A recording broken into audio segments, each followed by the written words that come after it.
All right, making sure that my microphone is muted here. It looks like it is. So that should be working.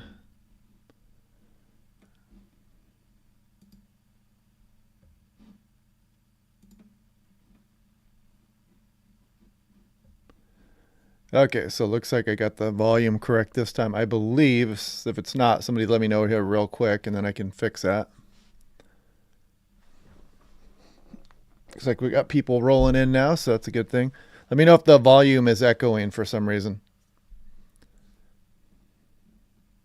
Yeah, I just started the live stream here.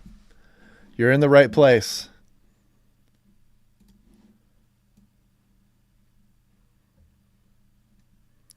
Checking out all the lightning strikes again today across a lot of the Central Valley. They're pushing off into the foothills a little bit. Nevada got it pretty good as well between Las Vegas and Tonopah. Even a few strikes just off to the east of Reno, it looked like. Some Arizona lightning too. And probably going to end pretty quickly here. The storm system's hot on the heels, and it's going to probably override things before we can get into the daytime heating of tomorrow. So that's probably the last of the thunderstorms with that last storm system here. But this one will probably have some of its own as well as we go into the next few days. This is the right place. We had thunder hail in San Diego. Very nice. I didn't see, did it? Doesn't, was that yesterday? Oh, we can do this. Hold on. So if we do this, this goes back 200. Oh, yeah, we did have a few strikes down there. Check that out. So if we go back, you can kind of see the lightning that came through yesterday. So what is that? Actually, that was really early this morning, huh? It looks like, what, 3 in the morning, 3:15. You had a few lightning strikes there right near the California-Mexico border.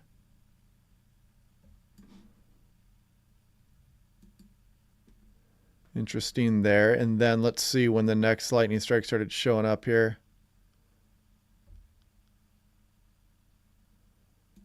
There we go. Right at the daytime heating, you can see it come up. What is that, about 1 o'clock, 1:45 or so?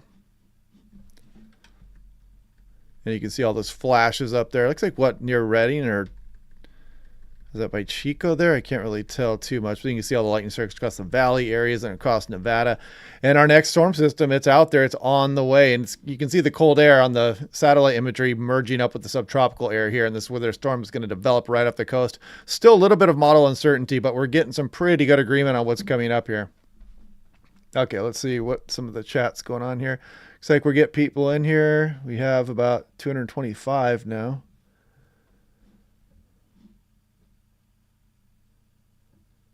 Caught in a downpour on the road today. Yeah, it can be a little sketchy when all of a sudden you get caught in a big rain shower and your visibility drops to almost zero.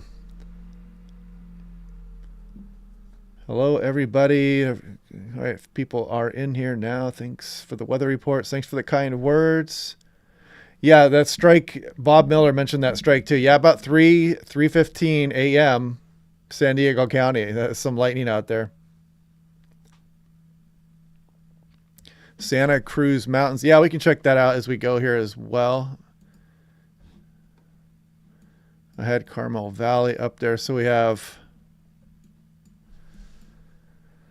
Yeah, you guys are in for a nice storm here. Santa Cruz Mountains. Let's see. What did it say here?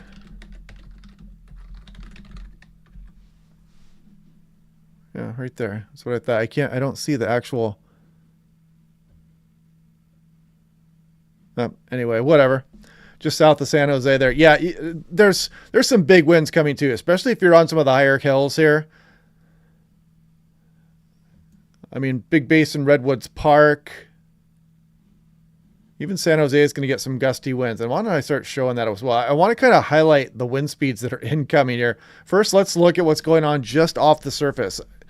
And obviously that was the storm there, but you can see what's coming here as we go on into this about noon tomorrow. And you can see the wind start approaching here. And this is at 2,500 feet here. So you see the big winds. This is really going to be quite a dynamic windstorm for a lot of the coastal area and especially the higher terrain. And even for some of the valley areas, the way this low is aligned is really going to bring those powerful southeast winds right up the valley here. And these could bring some damaging gusts even towards Sacramento. Looks like things are trending up for Modesto and Sacramento. And of course, the Bay Area is going to get hit hard, especially the higher hills. And look at these wind speeds here. I mean, you're talking about what, 87 knots? This is sustained winds not far off the surface of 100 miles per hour in some cases. So a very intense storm incoming here. And you can clearly see where the low pressure center is there, kind of a beam point raise. And if we back up here and we look at the North American model, so this is this morning's here on the right, and this is the most recent here on the left. And watch what this monster brings us. So check it out. Here we go with the 10-meter accumulated wind gusts. You can see it. By the time we get towards about Saturday night, you're going to see some gusts rolling around towards 50 miles per hour near the Bay Area, Half Moon Bay, Monterey, and look at some of these wind speeds here. And you can see that by the time we get to Sunday morning, the models have upgraded here, really, in the North American model. I mean, we're getting some much bigger gusts towards the coastline here. Look at this, 71 miles per hour. I mean, that's pretty close to Mavericks out there at Half Moon Bay, I believe. And look at up towards Sacramento. Look at how these wind speeds have uptrended here. There's some gusts close to 70 miles per hour here in the interior. This is nutty. And you can see the big change from this morning as well. And then we scroll out a little bit further, and that's where that run ends. But you can clearly see the wind gust swath goes much further north, stronger low pressure system as a result, and some really big wind gusts all the way up the coastline here. Now, if we take a look at the other high resolution model, the high resolution rapid refresh, and if we put this into motion, this is the same thing here. So take a look. You can see these winds start to arrive as we go through Saturday night on into Sunday morning. Some big winds hitting the coastline and the higher terrain here as well and making their way inland. And the HRRR shows something similar here as well. Even some wind gusts up over 70 miles an hour. 72, 73. In fact, that's worth taking another look at here because I got to see this. This is just crazy how this is uptrended here. This is Sacramento, and let's scroll through on the 0Z run. We got to go all the way back here so we can see the 48 hours that the 0Z has. Now here we're looking at the San Francisco's right here. Here we go, Sacramento. And look at some of these wind gust speeds, you guys. This is just absolutely bonkers. And here you can see the 79 mile per hour gust is there, but these are 70, 72 mile per hour gusts here. I mean, this is really uptrending here for some of Northern California with the very strong low pressure center. And let's back up a little bit here. And now since we saw that one, let's go ahead and go to pressure, and we'll go to mean sea level pressure, and we'll back up. And here we go. So not much going on until we get into Saturday, and it starts to bring some rain as we go through the evening hours. And you can really see this low develop off the coastline here. And of course, there's a pressure gradient here, and each one of these is 4 millibars. This is a serious pressure gradient here right into the central coast. And you can see this low pressure center at 979. That's a monster low pressure center there, and that's what would spawn these big winds. And again, the model's been trending a little further north with some of those damaging gusts, and you can really see this would be impacting the coastal areas there too. So interesting stuff there. Some cool last minute changes there if you like high winds anyway. We got 500 people in here now. Let me catch up on some of the chat.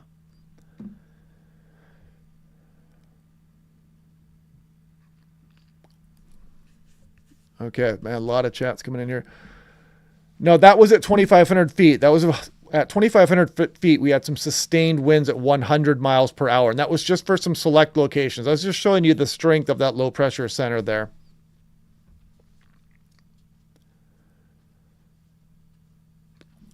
Yeah, I mean, we did have a few good windstorms last year. If you guys remember, we had some pretty good tree damage around the Bay Area, and Sacramento got hit pretty hard as well. We could have a similar storm to that this round. I don't remember the exact date. Maybe somebody could chime in on that. But we could have a similar type windstorm where you're gusting up above 60 miles per hour. You know, once you start getting above 50 miles per hour, crazy things start happening, especially if you don't normally get those kinds of gusts. You can really do some tree damage. And of course, then you get those power outages and you got trees blocking the roads and all kinds of crazy stuff. And yeah, and another whole thing about this, I think somebody mentioned that we've had a frontal system that's come down the state and really drop a lot of rainfall. And that wasn't that long ago, we're just a couple days ago now, and things are very saturated out there. The soils are extremely saturated. So when you start to bring another round of rainfall at the same time as some strong winds, that can really uproot some trees. A lot of trees, even especially the more shallow rooted ones, once you really saturate the soil, they get uprooted even much easier. So that's another threat that we could have with this storm. Sorry, I had the hiccup there or something.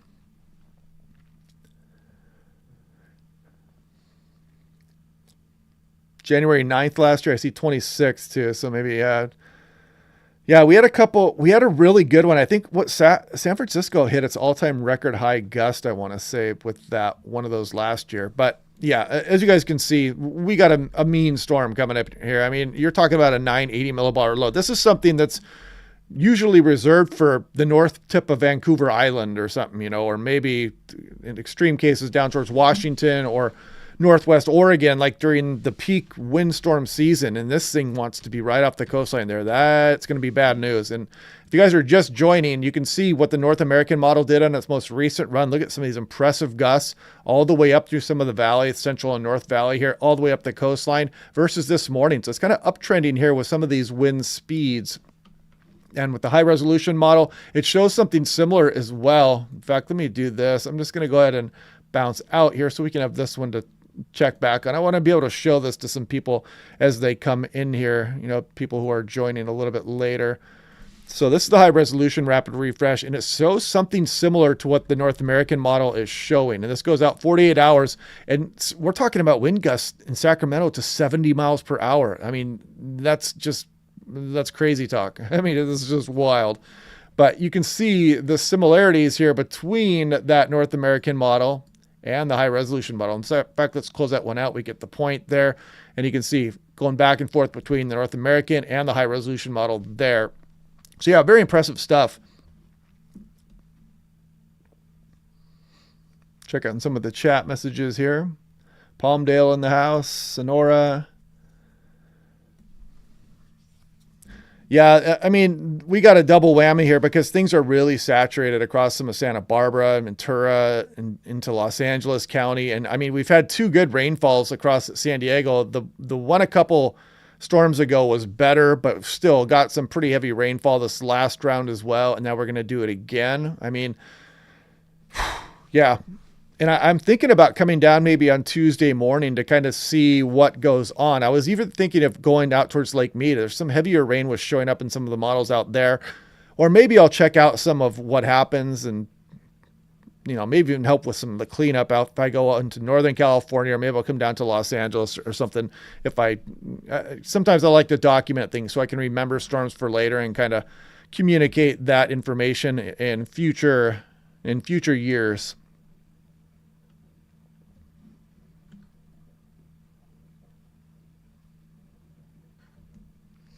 Yeah, that's another thing too. I know I was watching Daniel Swain's live stream, and he was talking about Highway 1 too. It's kind of built up against that pretty steep terrain off to the east, and landslides are just a natural occurrence when it rains hard. And, when we get the really big rainstorms, you can do some, you can have several blockages on Highway 1 at any given time. I wanted to show this as well. So what I've got here on the right is a precipitable water. And on the left here is the temperature about 2,500 feet. As you see the storm approach, this is what's known as that warm front, the southerly winds and the very moist air out ahead of this mid-latitude cyclone. And you can see the atmospheric river associated there with that warm air moving up. And you can even see some downsloping winds with the southeast winds coming off the higher terrain, coming out over the valley areas. And look at this. That warm tongue gets caught up in the center of the storm. So it briefly kind of looks like a warm core storm there as it moves up the coastline and finally mixes out. But yeah, you can see some warm air associated with this mid-latitude cyclone as that atmospheric river is just moving down across some of Southern California. And this would be Sunday night here. But we'll look at some of this data here as we go as well, because some very heavy precipitation likely across, especially the transverse ranges here and maybe the Los Angeles Metro and San Diego and Ventura County, or Ventura and Santa Barbara County.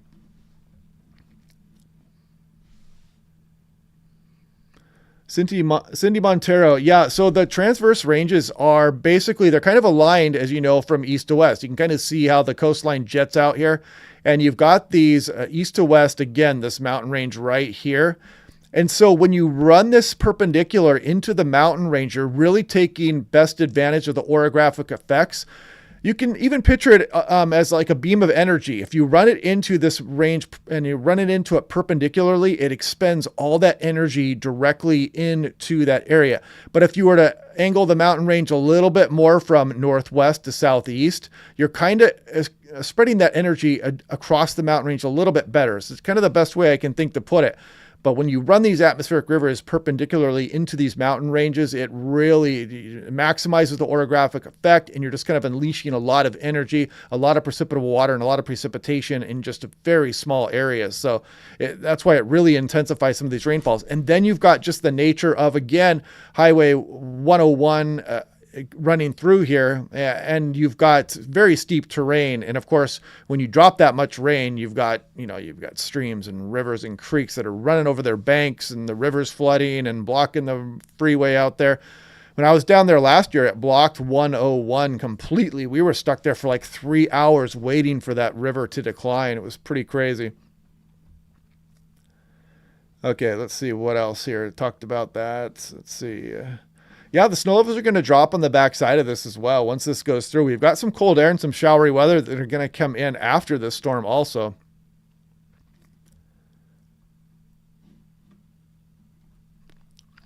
And there's a lot. I mean, let's start looking at some of this here too, because I especially want to show this. So let's look at the significant snow for some of the Sierra Nevada here. So this is the new winter storm warning. This goes from Sunday. It's only Friday right now. They've already got this winter storm warning up Sunday all the way through Tuesday, February 6th.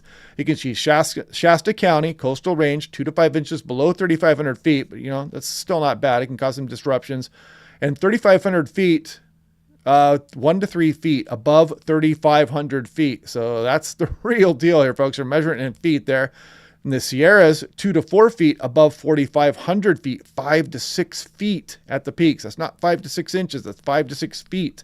Southerly winds gusting as high as 55. And I'll tell you what, 55, I mean, that's a very strong wind. You're going to be getting winds stronger than that across the mountainous areas, especially on exposed ridges and peaks. You're probably going to be gusting over 80 miles per hour. Snow levels 3,000 to 4,000 feet, rising to 4 to 6. Heaviest snow is going to be on Sunday. And there's also one out for, I'm going to show you here. Let's go to, I believe it is, where am I looking here? Did I skip it completely, or did I just not put it on here? Sorry, I'm clicking around here. Oh, here we go. So this is Hanford National Weather Service. Extreme winter storm impacts are expected in the Sierra Nevada above 5,000 feet due to snow load and snow amounts up to 6 feet. Incredible. You can see Bishop is right there. And again, extreme impacts. Don't be traveling here, basically Sunday through Tuesday. You probably do not want to be traveling across the mountain pass areas. Not a good idea. Also, we've got winter storm watch here for Eureka, California from 10 p.m. Saturday through 10 a.m. Monday, 5 to 12 above 3,000 feet. And 40% chance, look at that, for 2 inches at 2,000 feet. That's getting pretty low there in the snow levels here. And heaviest snow is expected late Saturday through Sunday evening. And you can see this is Trinity County. Exactly. Above 3,000 feet. Highways above 3,000 feet will be impacted and could even get down towards 2,000 feet. Difficult travel at times. You guys know the drill. San Jose in the house. Hello, everybody, for the kind words. I see you guys.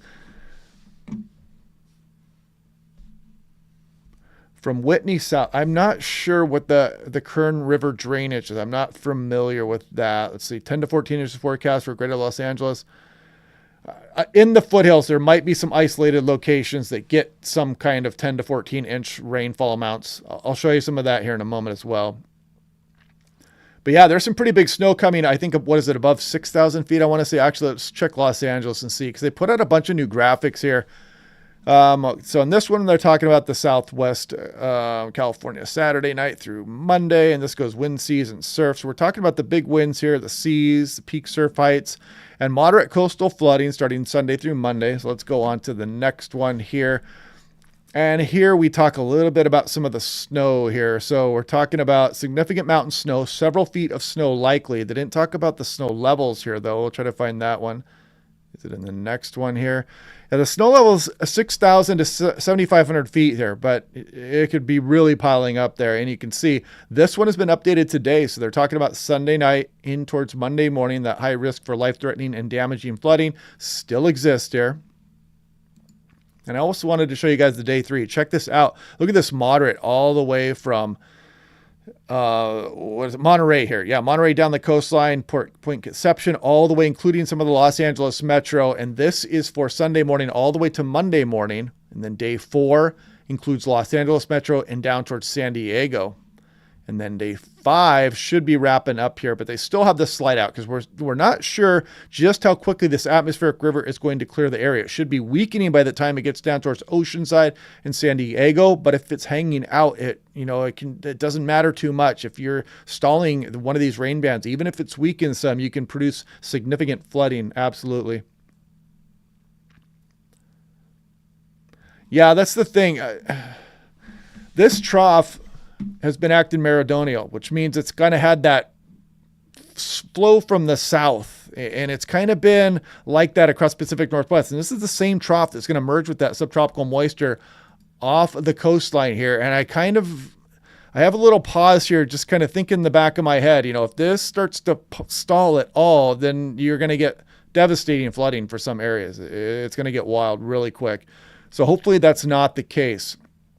And the models don't show that too much. Like if I look at the European, where's the European here? So let's look at this for a second. This is 72-hour running precipitation total. It actually bounced back a little bit across some of Southern California, but let's back up a little bit more here so we can actually show you. Oh, I'm actually in the ensemble. That's what I'm doing wrong here. Let's just go to the control and we'll go to mean sea level pressure and we'll show the one map and you can see Southern California is here. So let's back this up and you can see the storm's arrival as we go through Saturday night, and you see the heavy rain just battering the coast. And it starts here sometime on the afternoon on Sunday, maybe late morning. Actually late morning, it'll be going there for Southern California. And then you can see the really heavy stuff is rolling in here as we go through Sunday, kind of training over the same area here. And, small changes or just a couple hours of training over the same area is really going to be nasty, and it could really be devastating. You can see the heavier rain move towards Los Angeles. It starts to weaken a bit here, but still very impressive rain. And then it kind of hangs out here, and there's still some cyclonic action back here. So we're still a little bit concerned about maybe this thing hanging out across Southern California a little bit longer as you go on in through Tuesday. And you can see it's taking its time to get out of there as we go through Wednesday. It should be gone there, though.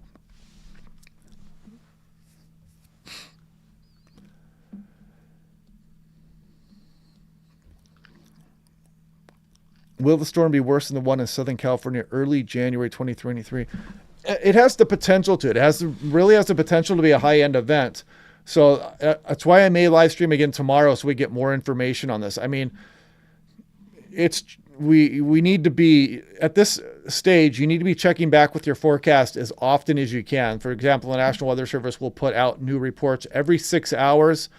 So it's a good thing to be checking your local forecast as much as you can, because these things can still change. And I'm going to be doing another video again tomorrow morning, and I'll do another following video as we go through tomorrow evening probably, or another live stream. I'll do one or the other, just because this is such a dynamic situation that you got to be on top of it. And I want to show this as well. Let's look at the high resolution rapid refresh. And this kind of gives you some of the high resolution look at things here, and you can see this very heavy rain. It's even creeping up the coastline here to Northern California pretty well. It cuts off at 48 hours, but this is by Sunday afternoon. So you can see some of these rainfall amounts that have come. I mean, you're showing up towards 10 inches for the Central Coast, and maybe something similar there for some Santa Barbara and Ventura County here. And if we can also go to the national blended models, I think I have it out here somewhere. Maybe not. Let me just go here. National blended models. We'll go to precipitation, and we will go to total.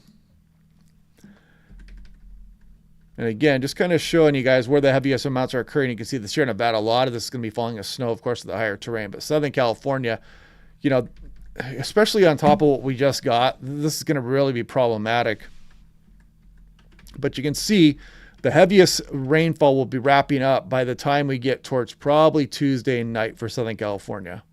But again, very intense rainfall amounts incoming. Okay, let me catch up on some of the chat here. 900 people in the chat. Very nice.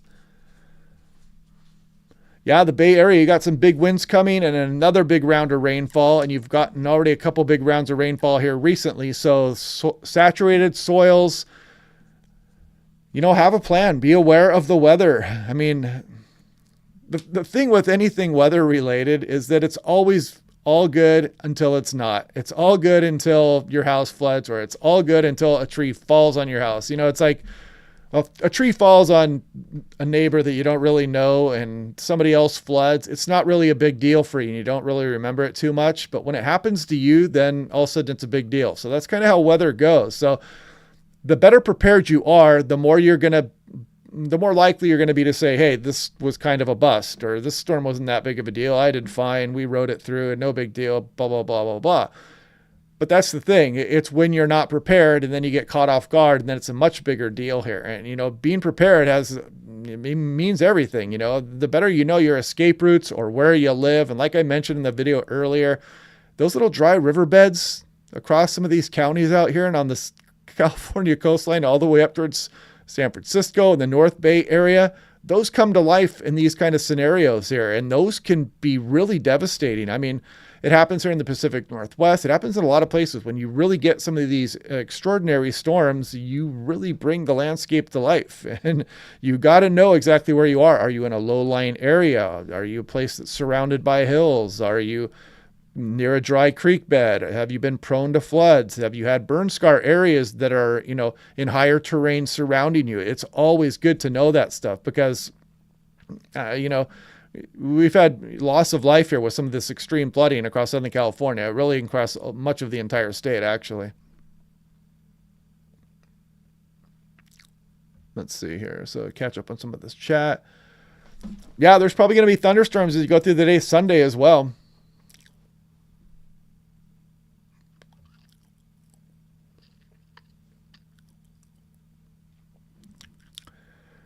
Yeah, so Fresno, I mean, yeah, you could get more than a couple inches there. Yeah, for sure. A lot of snow coming for the Sierras. Yeah, big winds coming for the Bay Area. I know I see some people are just joining me now, so I want to go over those winds again here really quick. So I want to draw some attention to this. This is the Bay Area here, and look at these winds. This is Sacramento. You're talking about 70 miles per hour potentially. This has really been upgraded here. And also I want to show you something else. Let's scroll through here till we get to Sacramento's. And you can see they were talking about 35 to 40, and that was just a little bit earlier here. This is going to get an upgrade here, folks, because these wind speeds have definitely crept northward in the most recent high-resolution models. And some of these wind gusts up, including Fort Bragg, are up over 60 miles per hour here recently. Oh, Chris Noddy, thank you very much for the generosity. Ready for the rain in Woodland Hills. John Didier, thanks for the info. Cherry. Thank you guys. You guys make this channel possible. Thank you very much. Yeah, the whole goal of mine is for you to say that storm wasn't a big deal. If you say that, the weather people are doing their job. Period. Because one person's no big deal is another person's life-threatening situation. You know, if your grandma's out there driving around and she's sitting on top of her car and it's flooded around her, it's a big deal for you. You know, I'm trying to make light of it a little bit here, but you know, that's kind of how it goes. Like, have you guys seen that Tesla video that slid down the hill last year? That was my car, and I parked that thing on gravel out there and it still slid down the hill. So all of a sudden that ice storm became a much bigger deal for me than it normally would have been.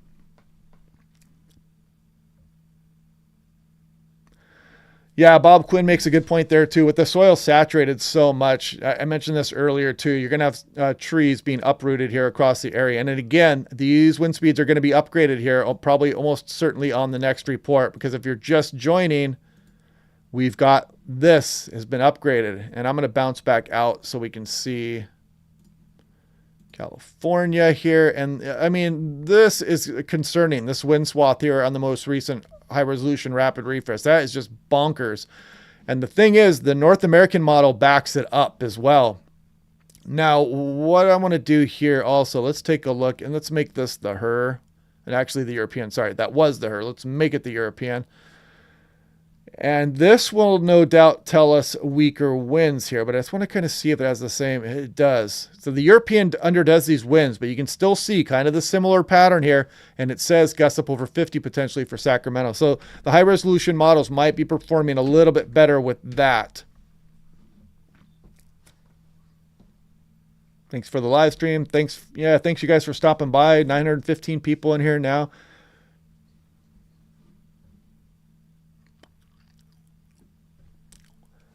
One inch and we will forget about it next week. Well, hopefully that's the goal. I mean, but depending on where you are, you're probably getting more than an inch out of this. You get a wider look at things here right now too. So this trough has been off the coastline for a while. This was a pretty deep low and it's still filling here, but it's still associated with this cold air that spilled off of Alaska. It's kind of sitting there waiting for the subtropical moisture to come join it there. And this thing is going to look quite dramatic. I mean, look at this tap. You've got this tap all the way back towards the intertropical convergence zone, and this thing is going to be tapping that moisture all the way along as it goes. Jeffrey Darling, thank you very much for the generosity. Thank you for this information, which may well be life-saving. Downhill from the Santa Cruz Mountains. Yeah, exactly. There's going to be so much heavy rain down there, and there's going to be such high winds, especially if you're on the higher terrain.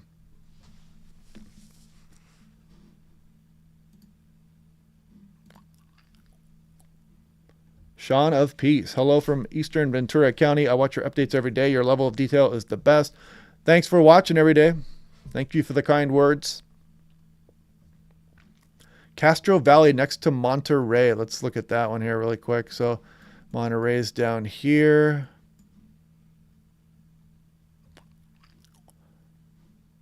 I know of Carmel Valley. I don't know Castro Valley, but yeah, the winds are going to come roaring through here. I mean, you're ground zero if you're near Monterey out here, especially if you're on an exposed ridge. There's still, you guys know how it goes. If you live in some of this terrain and then terrain features and you're kind of in a low-lying area, then of course your winds are not going to be as strong. But if you're out exposed on the coast, or if you're on ridge tops, or if maybe you're down here across Gorda or whatnot, you know, when you're out in the open, it affects the wind speeds that you get. But I know it's California and people live all over the place. They live in the boonies, they live in the cities, there's towns all over. So it's a big state. It's like its own country. Outer Limit, thank you for the generosity. Thank you very much. Bob Miller says, already starting to smell plumeras in the breeze. Plumerias. Yeah, we got the Pineapple Express on the way here, folks. Look at that tap. This thing is just cold air starved. And once it gets a hold of this thing is just it's not going to officially reach bomb cycle. Actually, we should check that. Let's check that. That'll be something fun to do. I think I saw a run or two where it tried to reach bomb cyclone status, but let's see if the first hint of it we can get here. So what is it? About a 1, we'll call it 1008. Let's call it 1008 and we're at 18Z. So you need to drop this by 24 millibars in a 24-hour period to reach bomb cyclone status. And thank you very much, SV Captain. Thank you for your generosity. Now let's see what happens here. Actually, we can start from right there. We'll call it 1008. Maybe we'll cheat a little bit. It's probably 1007 in there, but 20Z we'll call it. And by the time the low pressure's back there, though, let's do this. Can we see more of it here?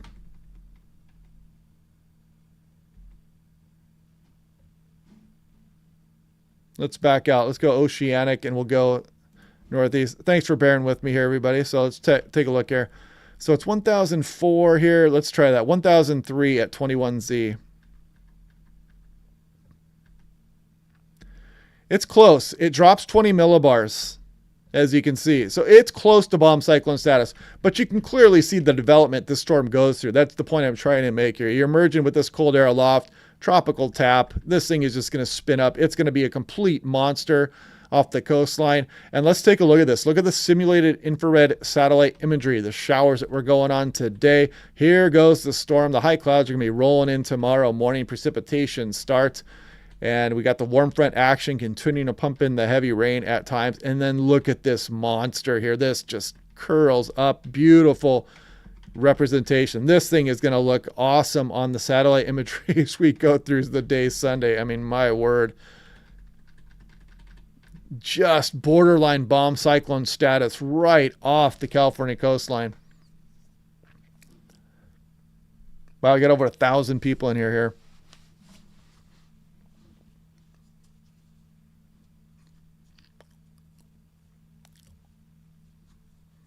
Yeah, I need to make some moderator. I don't have any moderators in here right now, I don't think. I need to make a couple of a moderator. Yeah, I mean, it could. Sometimes these lows get a little bit deeper, and if you go back and trace back the entire cycle of the low, you might be able to find a 24-hour period where it drops by 24 millibars or so. It's kind of just academic. It doesn't really mean too much. Montecito, yeah, Montecito. I mean, that flooding you guys had a few years ago was, I mean, big loss of life.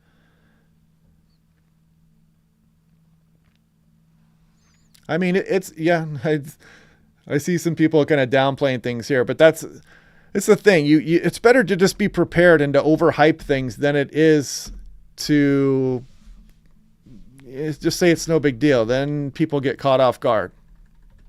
But yeah, beautiful on the infrared satellite imagery there. Nice representation. I think the HER has that, does it? Let's see. It does. So if we back up here, yeah, it does have it there. Man, that looks nice. So there's the warm front that we've been talking about there. And then you can see that low pressure curl up off the coastline here. Very nice. In fact, what does the high resolution rapid refresh have? Look at that, 985, 986. So yeah, very powerful low pressure system incoming here.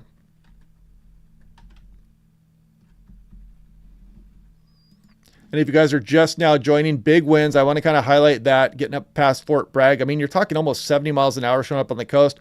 The high resolution model has higher across Sacramento than even what this shows, which is gusts up into the 60s, mid and upper 60s, and big winds along the coastline, including San Francisco. Looks like San Francisco is now under the gun for a pretty big windstorm, all the way down towards Santa Barbara also, and probably still some very gusty winds moving down through Southern California also, probably some 40s, maybe up towards 50 miles per hour locally for some areas. Heath Runyon, thank you very much. Reno's expecting a good snow. Yes, Reno is definitely going to get some nice snow out of this also. Dane Dickey, thank you for the generosity. Tells me to try again on it. These super chats are kind of a kick.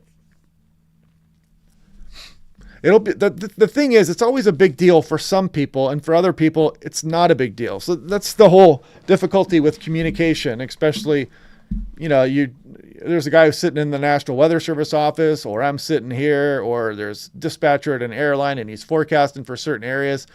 And, you know, you're always trying to guard against that big deal, and you're trying to communicate the potential that these storms can have. And it can be tough sometimes. Yeah, this is going to look pretty nice on the satellite imagery as we go through the day tomorrow. This will really start developing. Beach and Oxnard, the wind gusts are 60 plus. Yeah. Yeah, that's a good point. FJ mentions that it's a big deal for him, and you got 45 minutes of dirt roads and you get a washout and whatnot. I mean, how much work is it to fix a big area of a dirt road that gets washed out where you cannot cross? Or you need to get into town to get medication, or you've been injured and you're trying to get back to town and your only road is gone, or you're on Highway 1 and both ways the road is washed out, or there's a big landslide on both sides of you, or your community is cut off in one of the hills here across the Central California coastline, or if you live in Santa Barbara and you need to evacuate your home. I mean, those are big deals. And there's actually, let me actually bring this up here. That reminds me of something. Because I saw this going out earlier as well. Let me bring this up, and I'm going to do something here really quick.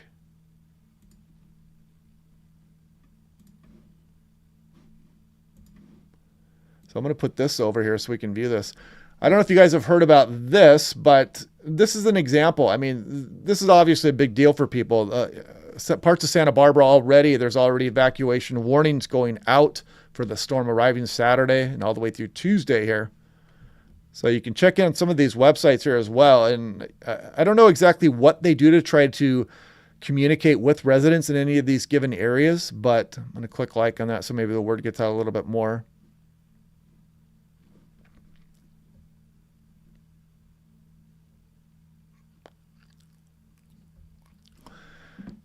Yeah, that's another good point too. There's always some areas you can get wind sheltered with these setups. I mean, obviously when you're bringing in some of these high winds towards the coastal areas, some of these areas are sheltered. You can see right on the coastline here, maybe Half Moon Bay, you're at 70, but when you go inland a little bit more and you get 50 miles per hour, that's a pretty big difference in a wind speed, even though 50 is still quite strong.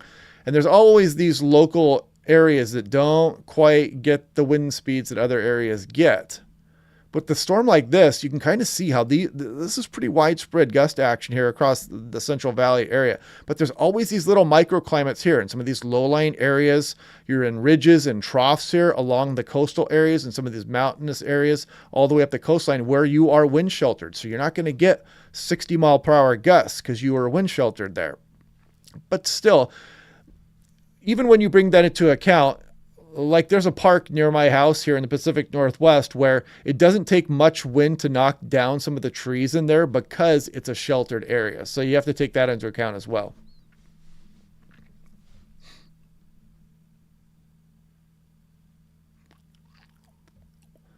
Yeah, I actually had a family member that was killed by a downed power line like in the 1800s, I think it was. So yeah, power lines are a big deal. You never know if those are live. Please stay away from those.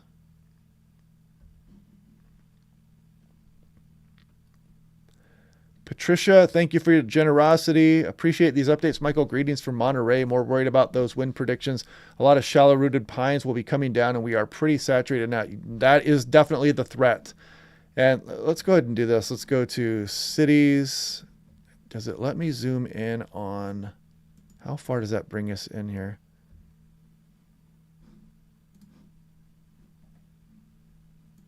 Yeah, so that allows us to see Monterey there. Where did I just click off? I got way too many tabs open here.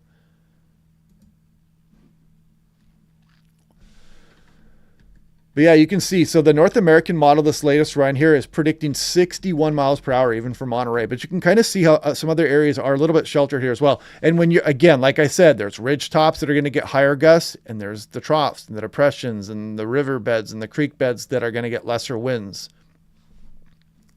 And you can see as you go in towards the Bay Area, of course, you've got some higher terrain here as well, and the winds are not going to be quite as strong, but that's still a very powerful gust, 57 miles per hour. And you can see Sacramento, look at this, just kind of 60 plus, 65 plus. Yeah, I got to learn about tab groups. I've never taken the time to learn about tab groups.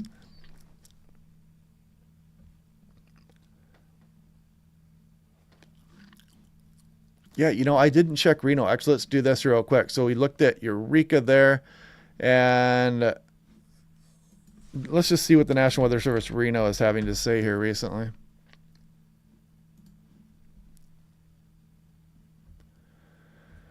Avalanche watch here.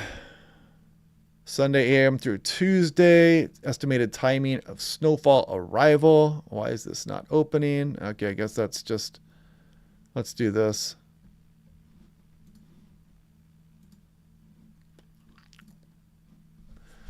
So this is Reno, Nevada National Weather Service. You can see the biggest impact Sunday and Monday. Strong winter storm, snow all elevations. Avoid travel if possible. More rain and more snow. Very poor travel here on Monday. I don't know that that would be rain. It should be probably mostly snow, I would think, at that point. And also you can see this. So they've got high wind warnings. We got watches. We got flood watches all over the place. Winter storm warnings are in pink. Winter storm watches are in blue. So yeah, we're very active here for sure.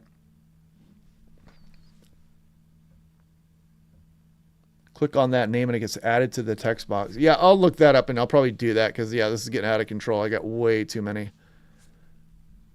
tabs.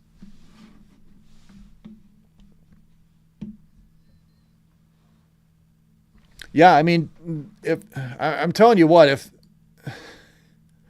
the North American model is right with this low pressure center, there's going to be a lot of trees down. There's going to be a lot of damage, a lot of power outages, a lot of smashed cars. Houses are going to be hit. On your daily video, when you show the drought status, would you be willing to also show major reservoir? Oh yeah, I used to do that all the time and I forgot to do that. I've been forgetting to do that. That's a good point. Outer limit. I will do that. Certainly. Let's just go here. I've even got them on here. I think, what is it? I forget. No, I've got it somewhere else too. But yes, I will do that. I used to do that all the time, but I will start doing that again. Pretty interesting look at things here where you can see 925 millibars, 2,500 feet. You can see the warm air in front with the mid-latitude cyclone, classic mid-latitude cyclone there with the warm tongue. And then the atmospheric river just plowing into Southern California. So what's running right now? So we got 748. So let's scroll through some of the stuff here first. Let's go San Francisco. You can see Saturday evening through Monday morning, brunt of the event. This is Bay Area flooding on roadways, rapid rise of creeks, streams, etc. We saw the low pressure center there. And you can see Monday starting to calm down a bit. Tuesday beyond some of the lingering showers there. Flooding potential. Mud rock slides in the foothills. And this goes all the way up towards Redding here. And the totals have been coming up a little bit more for some of Northern California as well. We've got a lot of rain up there recently also. We looked at this a little bit earlier as well, but you can see they're measuring the snow here in the forecast in feet, not in inches.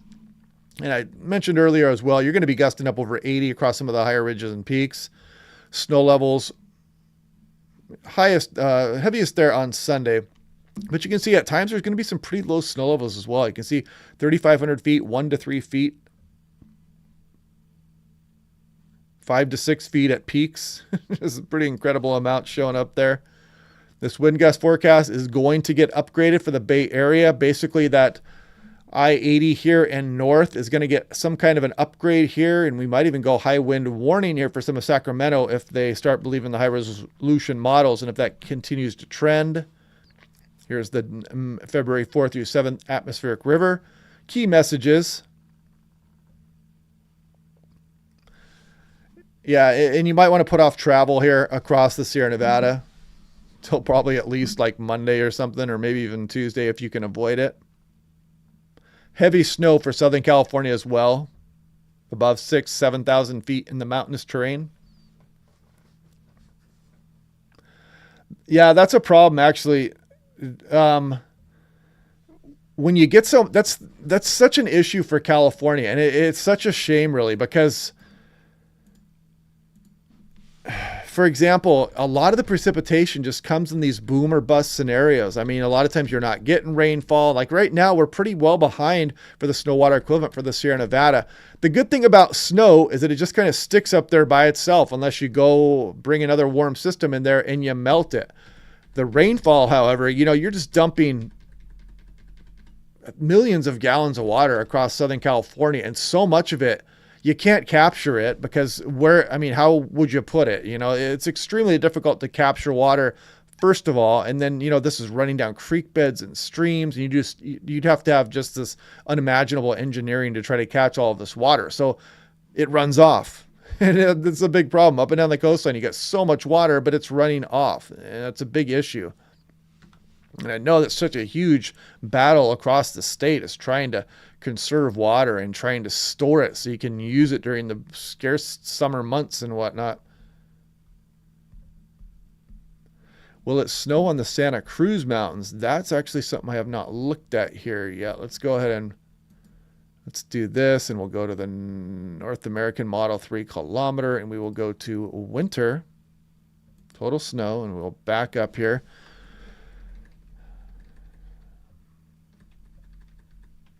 I see a little bit further south there. I don't see anything up here though. And you can see the pretty good amounts picking up across Southern California as well. Actually, let's go on into Sunday and see if anything happens here as we go. I don't see anything around the Bay Area in the immediate vicinity. If you go north across some of the higher terrain, yes. And the Sierra Nevadas are just going to get absolutely hammered here as well. Too much rain is a disaster, and too little rain is a disaster also. So, yeah, we always got some drama as humans going on, right? AA Ron mentions the so the GFS. Let's take a look at that. So this is the newest GFS. Let's see what it says on its pressure map here. Actually, let's do this. Let's see, because if that's right, maybe we can squeeze a bomb cyclone tweet out of this yet. So what are we looking at here? About 1010 millibars at 06Z. That's only 16 there, but let's start from right here, 1002 at 21Z. Actually, let's go ahead and see where that is. So 979 right there. So that's at 0Z. Let's back up to 0Z. So 979, 20 millibar drop. So not quite bomb cyclone status, but it's close. And this pressure gradient is just absolutely bonkers. My goodness. 4, 8, 12, 16 millibars from Santa Barbara to Monterey. Just absolutely ridiculous. And the GFS has been really consistent with this as well. Now, what I want to check out also is let's look at precipitation. I want to check out the 6-hour totals here. Actually, we can just do it here with... So here goes our system. And it's spreading some pretty heavy rain northbound as well. And if we start it, so the rain starts becoming heavy at about Sunday 10 a.m. for Santa Barbara. Continues on in through Sunday afternoon. And you notice it's a little bit more progressive than it was yesterday. So we've got that going for us as for now. So hopefully this thing doesn't hang up across Southern California, because that's when things will get really crazy.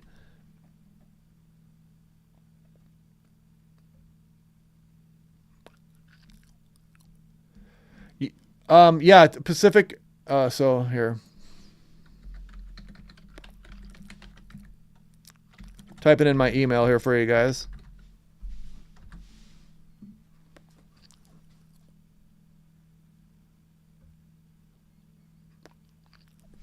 Yeah, there's a lot of people making a lot of good points in here. Sewer and pump stations become overwhelmed. Not a long enough break.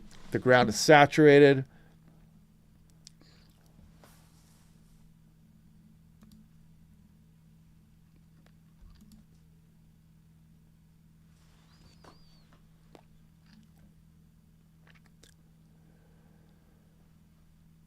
The drought monitor status, I believe, takes into account things like groundwater, stream and river levels, the amount of precipitation that's fallen recently, the amount of snow that's in the mountains. So they do take the soil moisture, things like that. They take multiple things into account, but it is still somewhat subjective.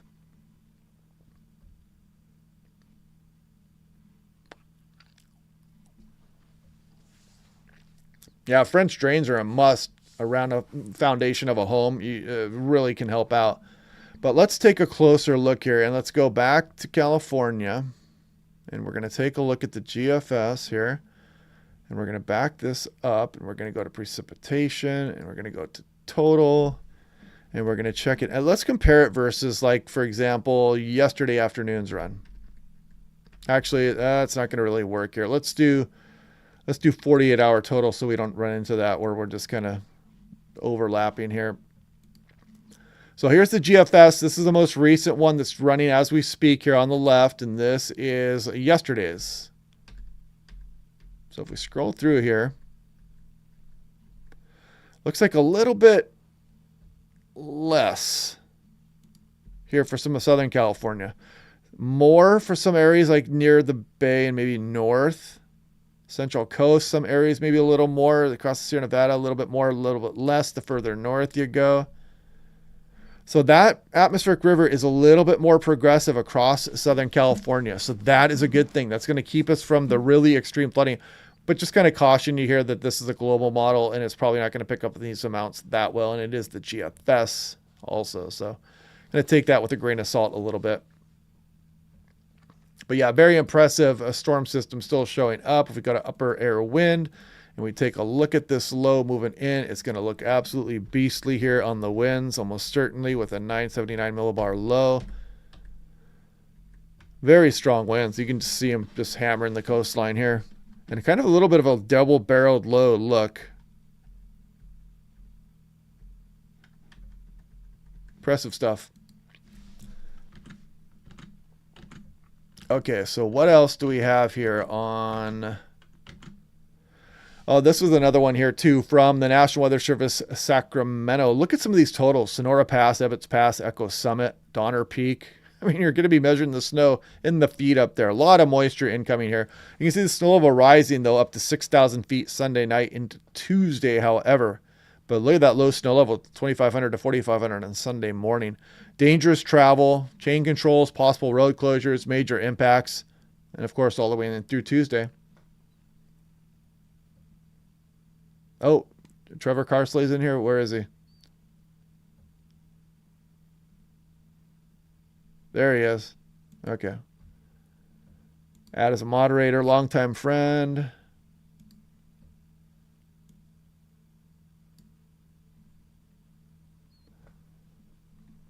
Okay, you should be a moderator now, Trevor.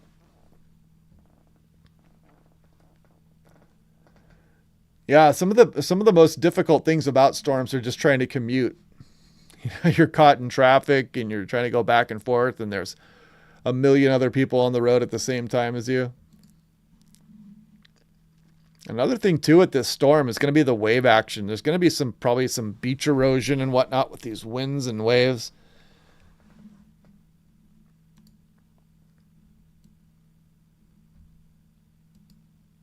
Winter storm impacts. Might want to put off your travel for a while. Excessive rainfall outlooks. You got all kinds of stuff going on here.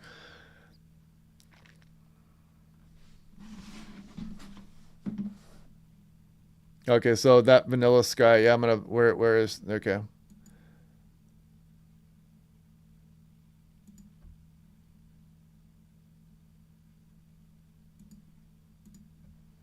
I put her in timeout there. Just it looks like they were harassing some of the other chatters here. So the pressure gradient is the product of temperature. So basically that's the atmosphere trying to balance itself out. And of course it wants to move from high to low pressure. And the bigger difference in that pressure gradient is the faster the air will move trying to balance itself out. So this is a cool map here where you can see the European versus the GFS. But we're going to kind of compare. We're looking at dew point temperature, and you can see that tropical tap here with the storm that's incoming. California is right here.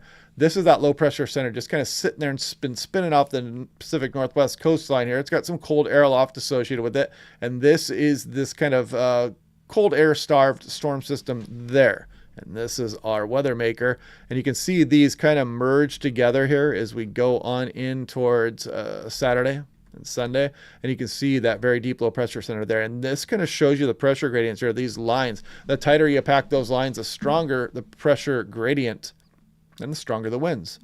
And you can see how the GFS is lining up with the European with a very warm, moist air all the way back in front with the subtropical or tropical tap, or however you want to call it, bringing that atmospheric river back into California.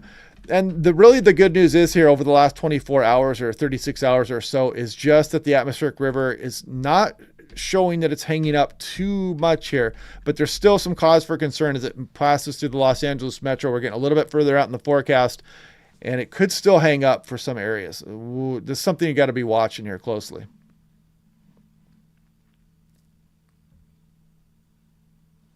Kamishawari Kate doesn't like it when she runs out of coffee and can't go to buy coffee because of dangerous. That's no good.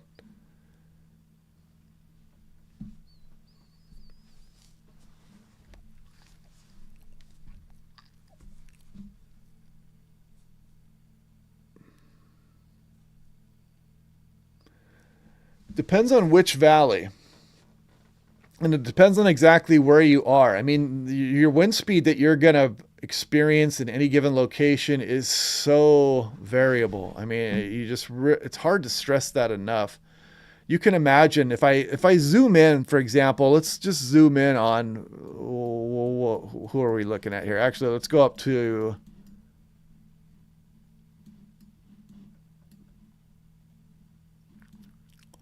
San Francisco's right there. Let's look at Moss Beach here. But you can see these little streams and creeks and everything. If you live back in here, you're going to get wind shelter. There's higher terrain around you. But if you're on a ridge out here, you're going to get a higher wind. So it really depends. I mean, it's a big deal on exactly where you live. If you have a weather station at your house, obviously if you have a better exposure, you're going to get stronger winds. So everybody's wind is going to be different. But at the same time, certain trees, most trees actually, are going to be a product of where they are. So if you're like in a sheltered area, it's not going to take as strong as a tree, because after a while, a tree will kind of get strengthened by the winds, and then they're used to the stronger winds. That's why you kind of see those trees on the coast that have been sculpted by the winds out there, and they don't get blown down because they've stood the test of time, and now they're strong and they're out there.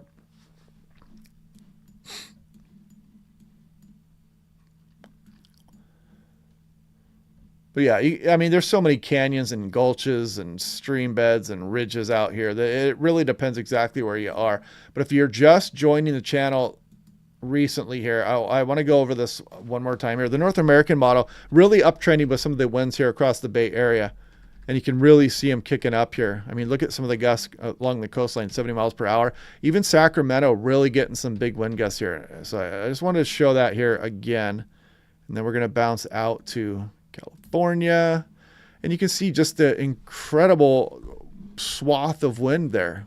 And we're going all the way up towards Westport, Rockport here, maybe even up towards Shelter Cove with some very strong winds.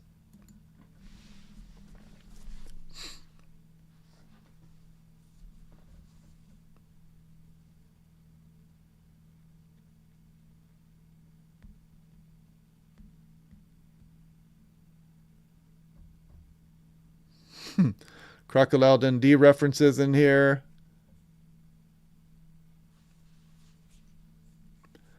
Yeah, that's another thing too. I sometimes wonder how truckers are dispatched, because sometimes you see them out in conditions they should not be out in. And you're driving a big rig out there.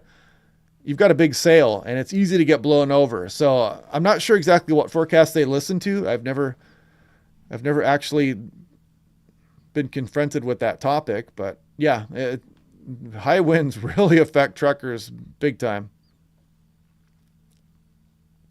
Yeah, last time I looked, the reservoirs were in good shape across the state. That's the good thing.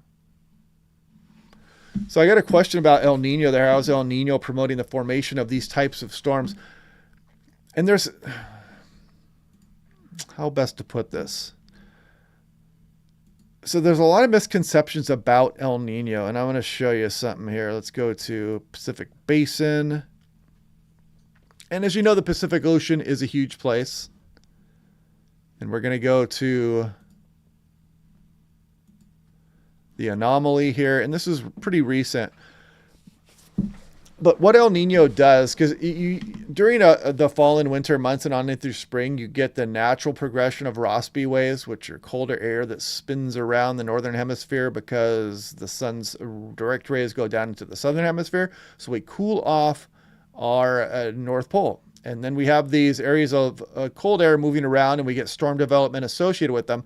And when that cold air moves down into the lower latitudes, and the warmer water is here because of El Niño, you get more water vapor and you get warmer air in turn. And so you intensify the gradient between some of that Rossby wave action and El Niño out there. And that's just kind of a rudimentary way of explaining why El Niño can enhance storm action into California. It also changes up circulation. and it interacts with the Madden-Julian oscillation, which is an area of convection that circles the planet every 30 to 60 days. So the Madden-Julian oscillation can actually work in tandem with El Nino, or it can actually interfere with El Nino as well. And so you get all these different things where this tropical moisture is trying to get to the North Pole and the colder air is trying to balance out and get further down into the lower latitudes. And El Nino can really change up the pattern versus La Nina. But one big way to remember it here is that you've got warmer water across the equatorial region here, and it kind of enhances the gradient and brings a stronger subtropical jet stream into California. And it doesn't always, it doesn't always show itself all the time, but as you get into the later January and February and March months, El Nino tends to be enhanced. And that's probably why we are seeing this, for one reason right now, such a strong storm development over the Northeast Pacific Ocean. Hopefully that makes sense here and I didn't confuse you too much. I have the Rossby wave graphics, but they're in one of the websites here, and I don't want to go digging through during the live stream, but I do have El Nino videos on that too. If you guys want, check those out on the California channel here.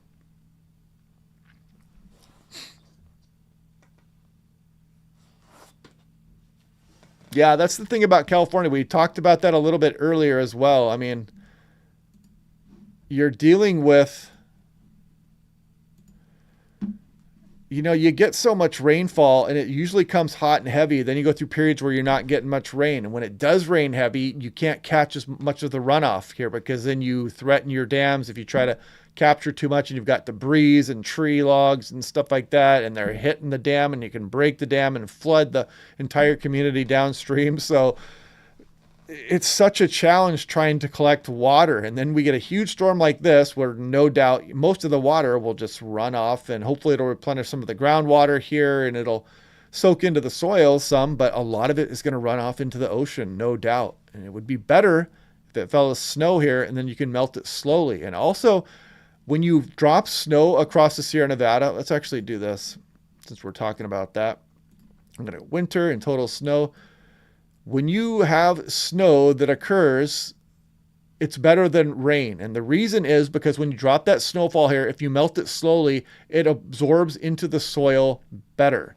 If you just drop a foot of rainfall on an area, of course, a lot of that runs off. If you drop the equivalent, snow water equivalent of snow across the higher terrain and the mountainous areas there, and you melt it slowly, you can continue to saturate that soil, versus if you just put rain on it and most of it runs off, and then that soil dries up because the snow is not there.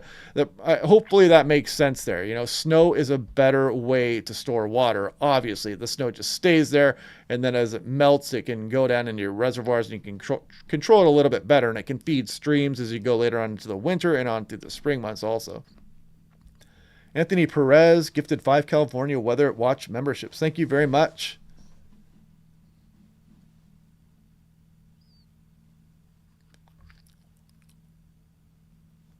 Gave out some free memberships. What a nice little thing that is. I see. This actually is kind of playing out how. And Trevor posted the link there, I think, to the El Nino video there. Thank you for that. But if you guys remember me talking, you'll see me talking about in that El Nino video that a lot of times it does not show its face until you get to the new year, or February or March. And that's kind of what we're seeing right now.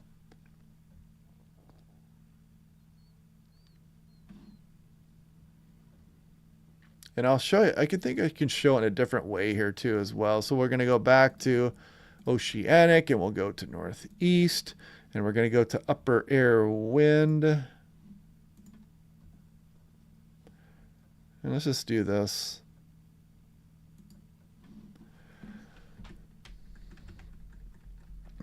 Yeah, so you can, if we back up here, a lot of times you just get a little bit of a boost in that subtropical jet stream during these El Nino years, but this is the current jet stream that we're dealing with now, and this is where that storm formation is going to be developing here in the atmospheric river action. Then we're going to cut that off and maybe go into a little bit of a northwest flow there as we go on into the extended. But let's actually bounce out here to the northern and wide view. And yeah, it's pretty interesting because the next year we're going to be headed towards La Nina most likely as well. So that's something else interesting coming up here also. And as we saw last year, La Nina does not necessarily mean an uneventful winter here for the state of California, as we found out. Yeah, there's actually a tornado potential here, especially on Sunday for some of the Bay Area and the Central Coast. And I'll talk about that more as we go through the day tomorrow, probably in tomorrow morning's briefing, because there is definitely going to be some convective available potential energy out there. And if we look at this, so this is a 12Z. Let's look at this. How is the Cape showing up on the 12Z run? Not bad. And you can see the convective available potential energy working with that atmospheric river, and that gives those a little boost. And you see as we go on in through, there's some Cape here associated as we go through Sunday. And then on Monday as well, we're going to have some instability around there as well, even all the way down through Southern California. So yeah, there's definite brief tornado potential with this activity here as we go on in towards Monday, Sunday and Monday.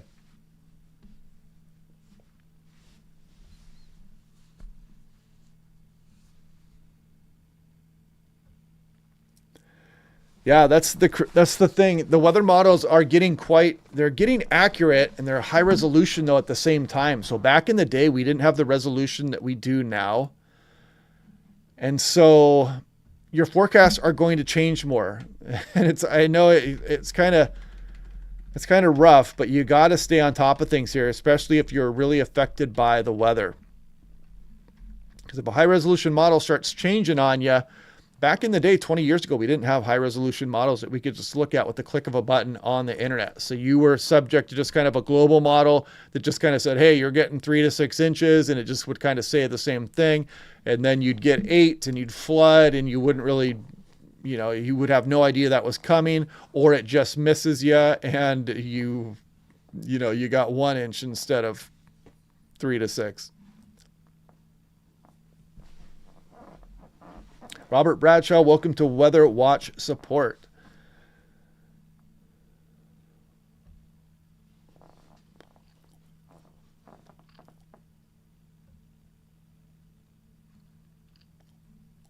Yeah, Sonoma County yesterday had a brief tornado, probably an E of 0.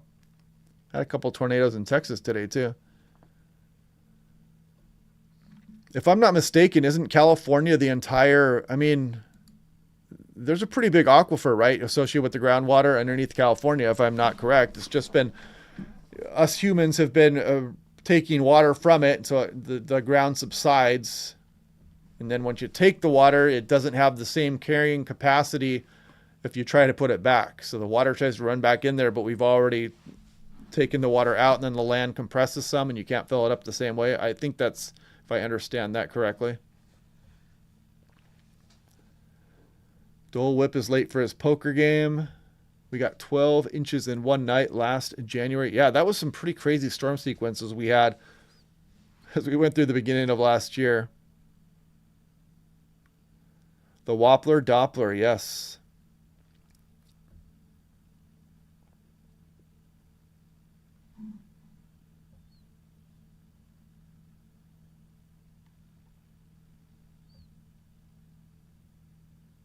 Checking on some of the chat here. Yeah, I remember the days when I was back in elementary school. I used to read the weather report every single day and see the rainfall totals and write them down in my book.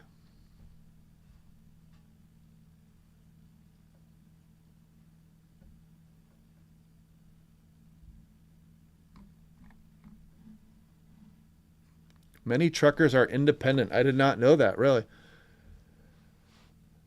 Yeah, so it can be tough. I mean, you're a trucker, you got to go through a lot of passes, and you're driving cross country sometimes, and you need to go from Las Vegas to Los Angeles, and you're driving through the mountains, and you're going through several different climate zones.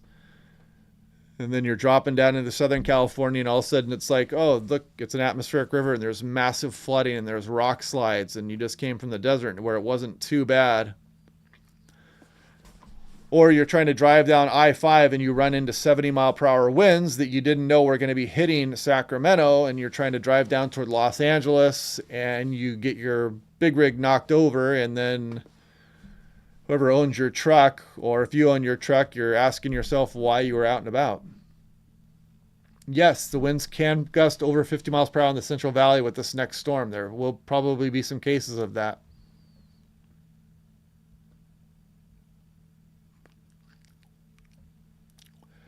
Yeah, Connor Arroyo. The thing with this coming up here, though, is it looks a little bit better than it did. Even though there's really still some heavy rain coming in, it's not quite as dire as what it was showing. And if we go to the GFS, this one is hot off the presses here as well. And a little bit lighter amounts have been showing up. But it's still, I don't like how it's hanging on there. Do you notice that? It's kind of hanging on there for a while. Let's actually take a look at that a little bit closer. And that's that. Okay, so the main atmospheric river is there moving through. And then it kind of parks out here. I don't like the look of that, especially across the higher terrain. Southern California between San Diego and Los Angeles. There's still some cyclonic action going on here. So that's not going to be doing anybody any favors right there.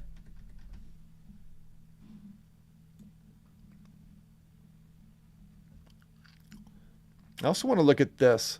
I want to look at thunderstorm activity here on the most recent European model as well. And this is really, I mean, we've been overperforming with these lightning strikes quite a bit here. So it picked that up today. I didn't do too bad today. And we go through Saturday. Any more lightning strikes? Nope. That storm, maybe a lightning strike or two over the Sierra before that storm gets in here. And then we bring our big storm on in as we go through the day. Sunday, you can see some thunderstorm activity. Monterey, a little bit further south, Bay Area. Down the coast a little bit here. So yeah, we're going to have some thunderstorm activity on Sunday like I talked about. And even across some of Sacramento, up towards Redding. Now some lightning showing up as we go through Sunday night into Monday morning. Then we go on through the day Monday. Again, you can see things destabilize pretty nicely there on Monday also. And then look at this cold air out here. I think this might be lining up for some kind of action across Southern California on Tuesday. And I bet you that would be the case. In fact, let's go back to the 12Z because it goes out a little bit further and see if it shows up there. Yeah, look at Tuesday there for Southern California. You could get a brief tornado on Tuesday in Southern California. Maybe I'll go down and chase that. But yeah, definitely thunderstorm potential, especially in the wake of the system Sunday and Monday and on into Tuesday.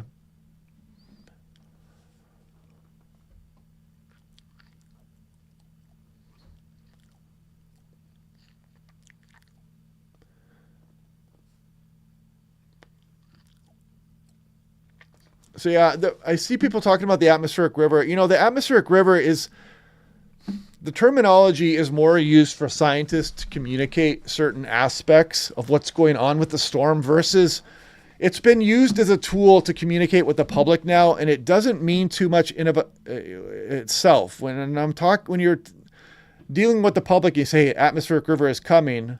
Begs the question, well, how much rain does that mean for me? Because an atmospheric river itself, if you just say that, it doesn't mean too much. I mean, a lot of times, it's associated with warmer conditions and maybe rising snow levels and some snow melt and heavier rainfall, but still the details are kind of lost if you just leave it at atmospheric river. So it usually does mean heavier rain, warmer weather conditions a lot of times accompany the atmospheric river.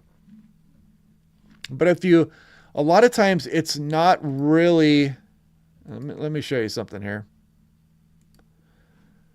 I show it sometimes just to try to get the message out. But if you look at, we'll go to the GFS, we'll go coastal, and we'll dive down the coast a little bit here. And we'll go to, just dive a little bit further south. But you can look here and you can say, okay, an atmospheric river level 3 is coming. And what does that mean to the layperson? What does that mean to a trucker driving a big rig through the area or a farmer out across the valley areas here? It doesn't tell you too much. This is just the integrated vapor transport based on duration. So that it's a moderate atmospheric river coming through here, and it's probably going to bring some good rainfall. But a lot of times it's not giving you as much information versus a precipitation forecast, and it has no say in what the wind speeds are going to be, for example. So you know, there's definitely more detail to be gathered versus just what is an atmospheric river, or there's an atmospheric river coming. So hopefully that makes sense. Yeah, Robert Bradshaw mentions that 1/4 of an inch to 3/4 of an inch per hour. Those are extreme rainfall rates. And yeah, it doesn't take much of that. I mean, you get a few hours of 1/2 an inch of rainfall rate and you are going to be flooding, especially with how saturated the soils are.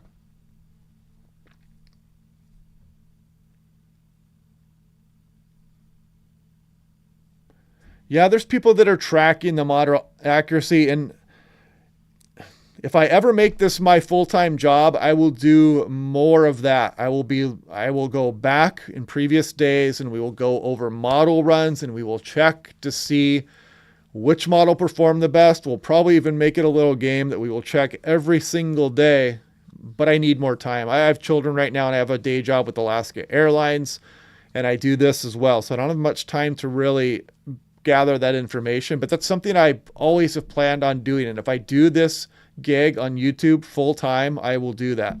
I will look back and see which model performs best and we'll do comparisons and all that good stuff. So hopefully you guys remain subscribers here and continue to support the channel and whatnot.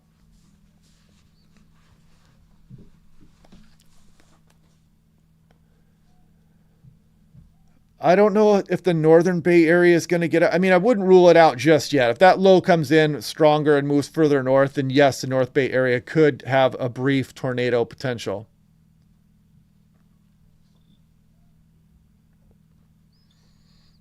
Yeah, things are busy, especially when you got kids, as you guys know. As many of you know anyway.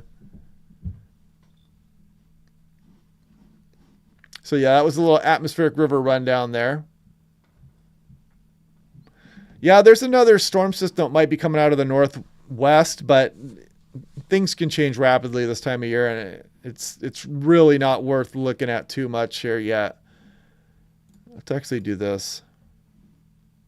Is there any rain still ongoing? Yeah, we still got some.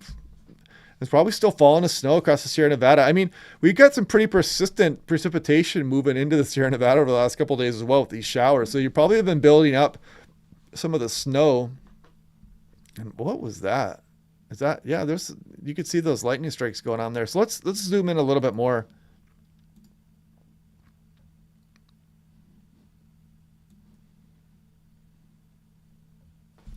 So if we pause this and I put it into motion, this is pretty cool because you can see the overlay of the infrared satellite imagery, and look at that right there. Look, that had a lot of lightning associated with it. That was about 3 o'clock or so. And you can see lightning bolts with those. And you can see how they correlate with the heavier showers here as well as it moved up into the foothills. And we're still bringing these showers inland right now. Just kind of keeping things wet enough, saturating the soils.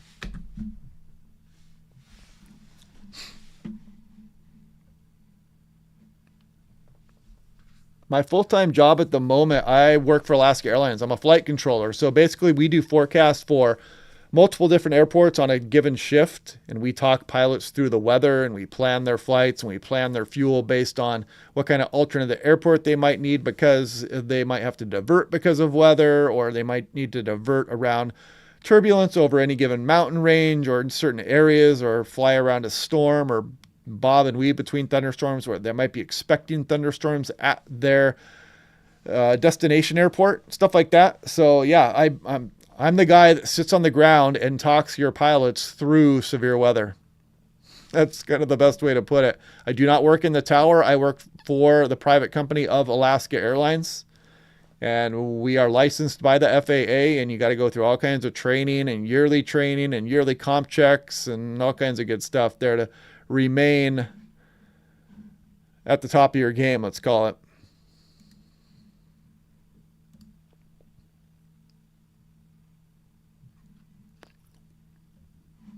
Let's back this off a little bit here. I got 200 hours playing here. We just want to look at today. Not 200 hours, but 200 loops.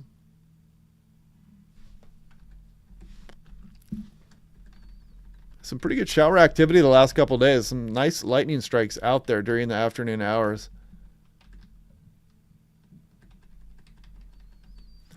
Hello from Sacramento. I can double scream YouTube plus weather chat. Weather cat. I'm flying Alaska Airlines now. Yeah, I can make you as safe as possible based on the weather. I can't, and again, even when we have problems in the airline community, you got to remember, it's so much safer than driving a car. Even with all the stuff that's been going on recently with some of the airlines and what's happened, nobody's perished. In fact, nobody's even been injured. I mean, and around the country, it's like an average of 1,000 people a day die. And it's 100 people a day that die in car crashes. And you think of that would just not be acceptable if you were flying aviation. If we had like Part 21 carriers, American and United and Southwest and JetBlue and Alaska Airlines flying around, and you had 100 people dying a day, could you imagine that? It just would not be allowed. So that's aviation is so incredibly safe. But you can't do anything about the drunk screaming guy. Yeah, that is true. You got to deal with some interesting stuff. But the travel's fast. I mean, you can't beat that.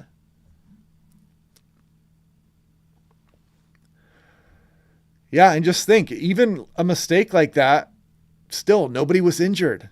I mean, those planes are meant to.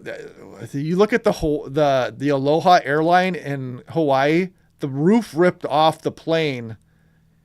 And the only person the only fatality was a flight attendant who was not buckled in. But it's amazing the plane held together. You think about that. And the plane literally held together when the entire top canopy was gone. I mean, it's amazing how there's so much redundancy, with everything done in aviation, because there's some kind of big fear of airplanes and people dying in airplanes. And it just doesn't really happen in the United States anyway.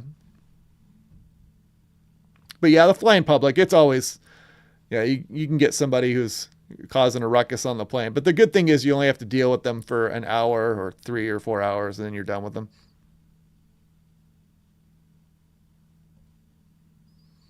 I was talking about the Aloha airline flight like back in the 1980s where the roof ripped off and the plane still held together and they landed the plane. Yeah, San Luis Obispo, you guys got the rain incoming here. It is on the way. Let's go over that stuff again here real quick before we wrap things up. So we'll do composite reflectivity, and we're going to do the high resolution rapid refresh here, and I want to show you what's coming here. So the rain is probably going to start here for the Central Coast as we go through about noon on Saturday. It starts for Santa Barbara probably 4 p.m. tomorrow. Bay Area 4 p.m. And then you can kind of see this warm frontal action here bringing some heavy rain as we go on into Sunday morning. Back here is the atmospheric river. You can see we're going to have some convective bands back here as well. And that's probably where the best brief tornado threat will be here. And you can see the just torrential rainfall across some of the transverse ranges, Santa Barbara, Ventura County, Oxnard, Los Angeles. And you can see that activity kind of sliding off to the south. And on top of that, we've got this. Let's back this up and do 10-meter wind gust. High resolution rapid refresh. You want wind, you're going to get wind. Take a look at these wind speeds along the coastal areas and look it up across some of Sacramento. It's starting to really uptrend as well. It's a very potent low pressure center here. It's probably going to go north of the Bay Area, bringing very strong winds, especially the higher terrain, and eventually even down across Southern California. And look at some of the valley areas, Modesto, Sacramento, probably even Fresno, gusting 50 miles per hour if you believe the high resolution models. And now looking at the North American model, 3 kilometer, put it into motion and check it out. I mean, look at some of these wind gusts, just a wide swath all the way up past Fort Bragg, all the way down the coastline. And again, higher terrain, even Sacramento looks like it's really going to be targeted here. So we got to watch that. So we're going to have probably some wind upgrades here as we go on into tonight, into tomorrow morning, if this continues to trend.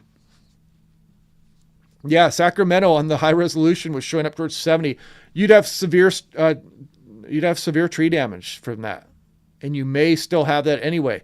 If the NAM is right here, you're gusting 65. And, you know, even the Bay Area was gusting mid and upper 50s, which could cause some significant tree damage up the coastal areas as well.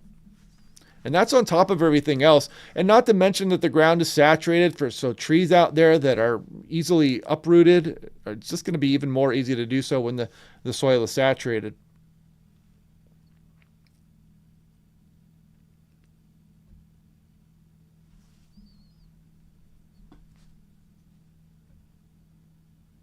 Yeah, going across the grapevine is not going to be, you guys can see the wind going on out there. It's not going to be the time frame to be driving across there. You might want to put that off until Tuesday, Wednesday.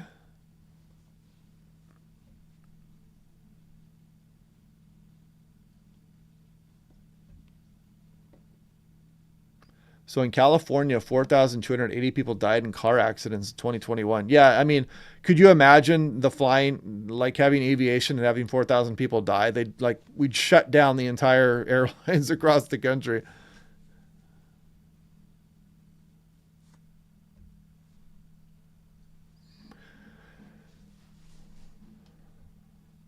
Yeah, there's been some interesting aviation disasters in the past, but the amazing thing is that the FAA is really good, and anytime there is any kind of an incident, they go into extreme detail and they learned why it happened, and we tend not to make the same mistake again. It's very rare. You know, we really overcompensate when something bad happens, and unfortunately, you know, that's just kind of how it goes. You know, FARs and previous incidents, you know, kind of write what we do now, and some people had to die to get there, but that's just kind of how things go. But right now, aviation travel is extremely safe.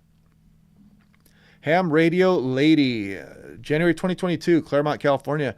We had a huge windstorm, 70 miles per hour. Do you forecast anything near those winds for the coming storm in 91711? So Claremont, California.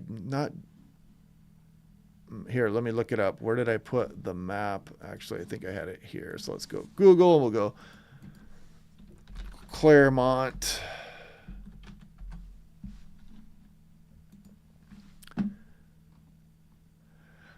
I mean, so in Claremont, you're probably going to be okay. You're probably going to be gusting, you know, probably 40 plus, 45, but it shouldn't be a big widespread windstorm there in Claremont, California. However, you know, if you are in one of these areas that has any of these streams that are running off of some of this higher terrain to the north, Mount Wilson, Mount Baldy, you know, Cucamonga Peak, you could be getting some extreme amounts of precipitation up towards 10 inches. So you really have to watch the creeks and the stream beds and the gulches out there and the arroyos running off. You do not want to be caught up as that heavy rain is coming down. It can cut off these roads. It can wash out roads. It can put roads underwater. So the biggest threat for you there would be the higher terrain, the very heavy rainfall running off this higher terrain. San Jose is going to get windy also. I mean, this is going to bring some big winds. You could be gusting up over 55 miles per hour for San Jose.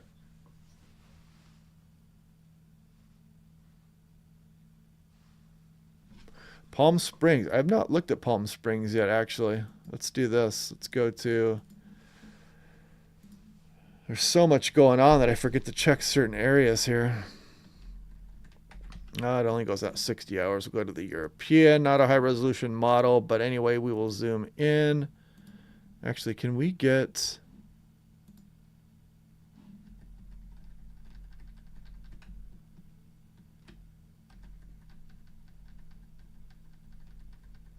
I mean, the desert areas are definitely going to be getting less, but you can still see there's still some pretty heavy amounts showing up at times as you go through Monday and on in through Tuesday there. Great forecast. Thank you very much.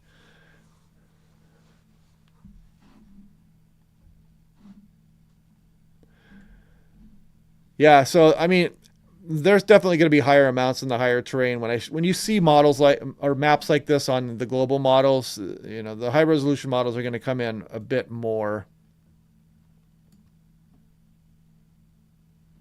But yeah, pretty intense stuff coming up here, folks. Even downtown Los Angeles here showing up over 3, 4, 5 inches potentially coming here. Pretty high-end rain event.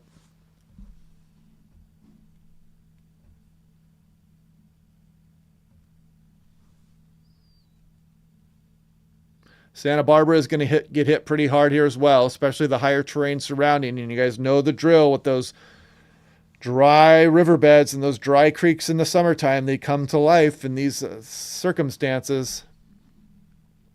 Ian Campbell, thank you very much for the generosity. Appreciate the updates. Love the channel. Thanks for coming. Thanks for checking in.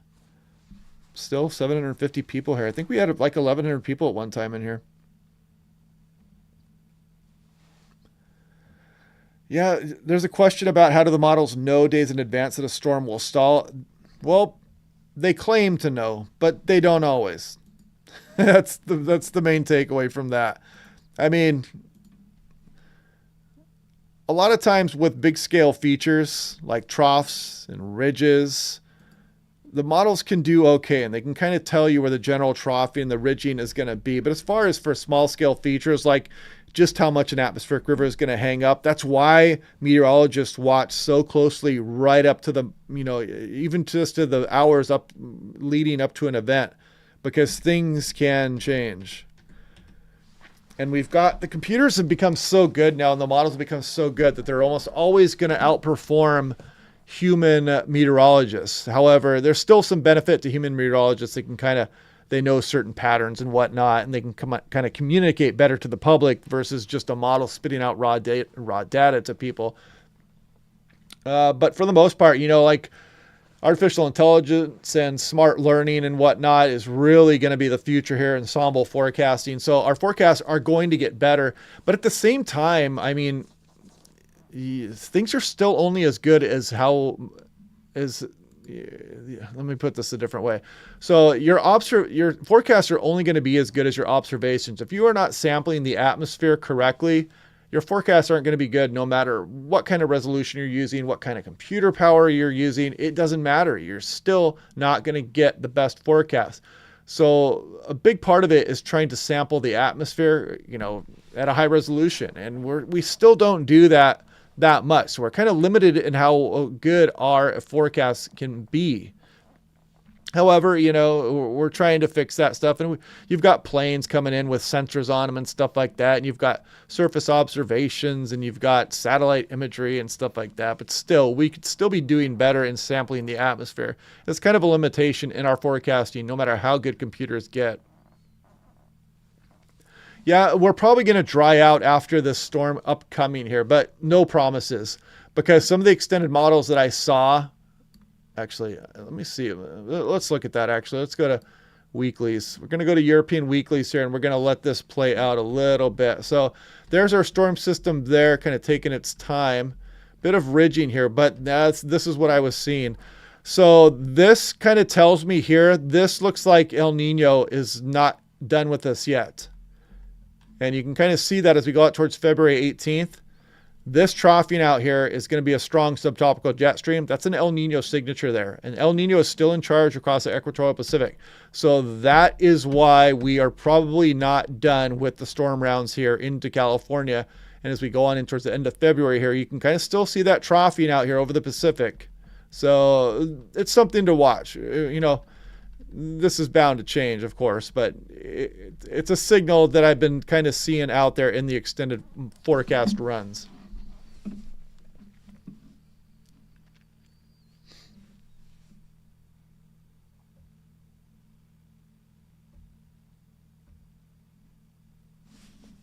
Yeah, thanks for all the kind words coming in, everybody. I'm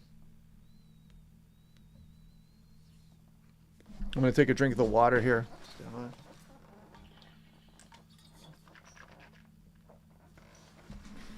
But yeah, kind of an El Nino signature there, we should say. And also we can look at some other ones here. Let's take a look at maybe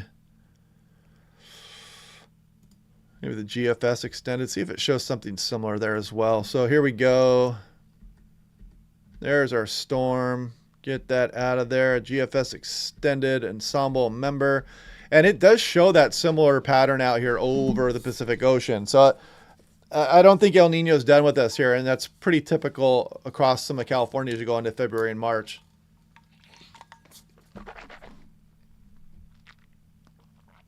Well, I wonder why it's doing that. YouTube keeps unsubscribing me. Wonder if that's something that can be solved by a simple Google search.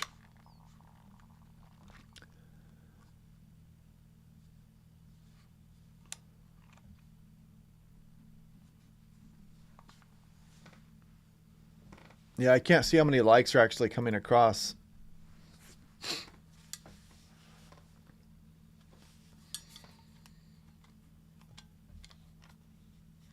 The thing is that the European and the GFS kind of sped up that frontal system as it comes through the atmospheric river. So I'm kind of leaning towards that way. I'm not as concerned as I was yesterday, but still, man, things are so saturated that we got to still be careful with how this is communicated to the public, because this is just 24-hour running total here, and some of these totals are still just absolutely wild.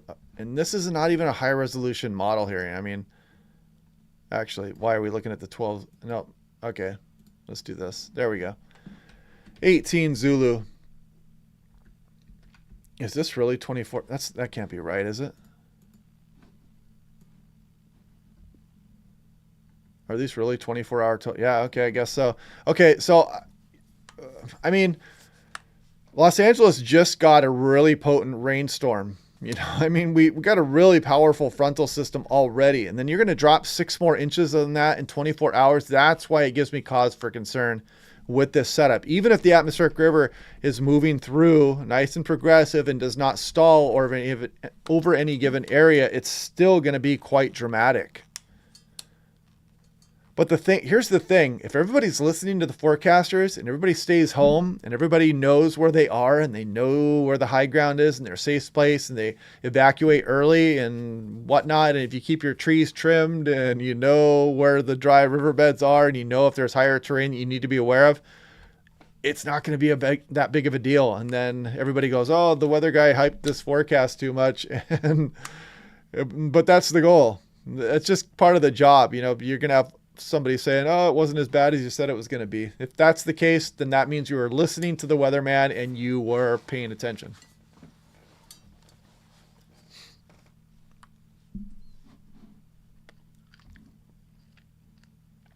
Any chance of freezing temperatures in SoCal in the next couple weeks? I do not think so. I do not see any kind of a snow signal coming for any lower elevations. Most snow is going to be above 6,000 feet across the higher terrain of Southern California.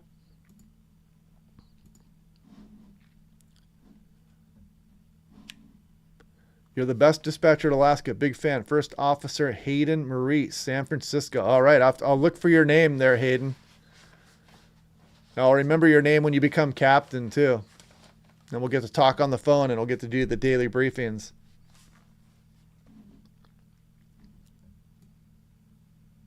Actually, let's zoom in on, we got to look at the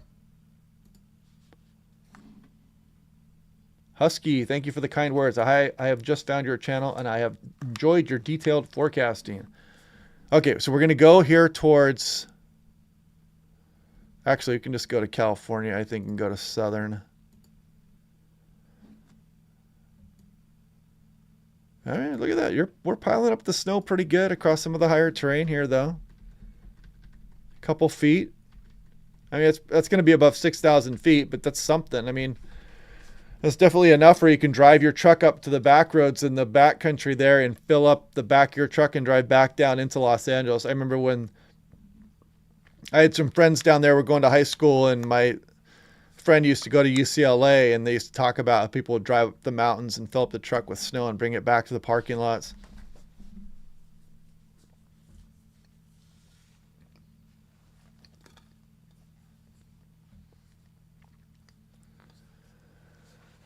Yeah, you'll get a little bit of snow up there, as you can see.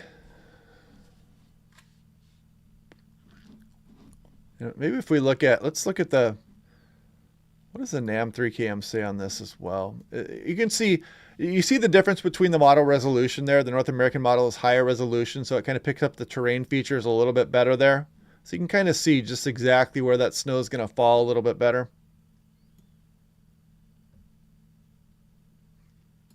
So yeah, probably get 2-3 feet, maybe above 6,000-7,000 feet out there. Oh yeah, Tahoe. So let's look at that actually really quick here. Let's go to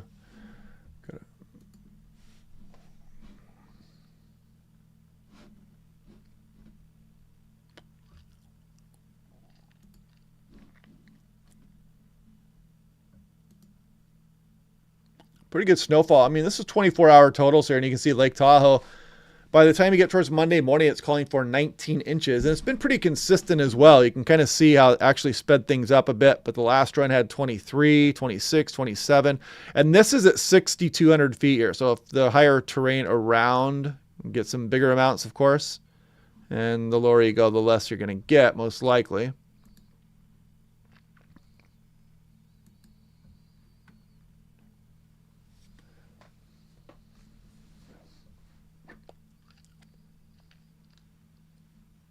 Thanks, HellaBiz, for working for the likes.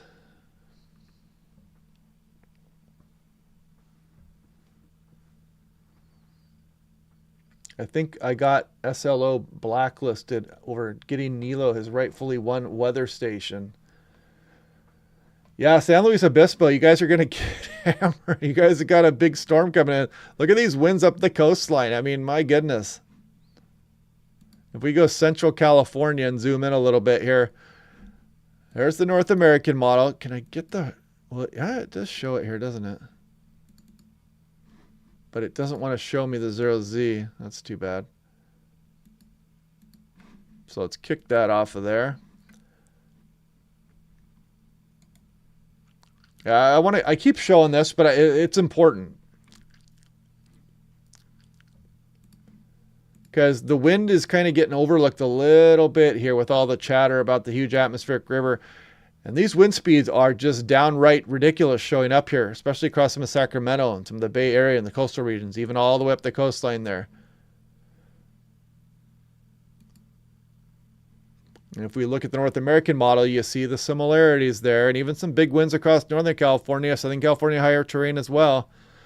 Wicked storm, you guys. This thing means business. Kind of going through its baroclinic leaf stage. They kind of call this that it looks like a leaf, I guess, maybe, kind of. But this, yeah, I mean, this subtropical tap is pretty evident. It goes past the Hawaiian Islands, and this is going to kind of move across and tap the entire intertropical convergence zone down here. And then it's going to just pump that back into California, and we're meeting up with air pouring off of Alaska, very cold. So yeah, a great clash of air masses here coming up. Just a very dynamic system rolling in.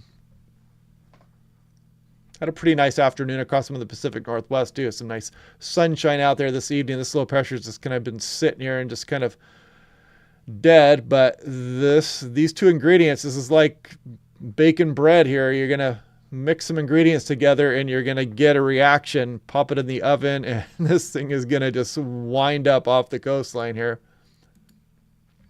If you guys didn't hear about this too, some areas of Santa Barbara County were actually talking about evacuation warnings. So you might want to check your local areas for places, even in some of the higher terrain of Los Angeles County, Ventura, and Santa Barbara County, some of the coastal areas as well. As you go up and down the coastline here, you know, check in with your local authorities, make sure there's no evacuation warnings out there.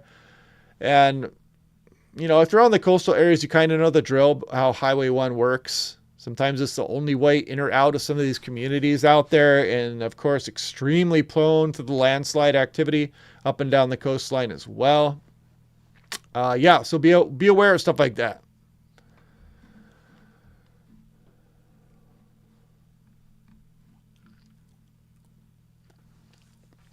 What's behind the storm? Yeah, cold air from the polar areas and very warm air from the tropics. And it's going to meet and take its vengeance out right on the state of California. The sea is angry, my friend, like an old man sending back soup in a deli. The great George Costanza line.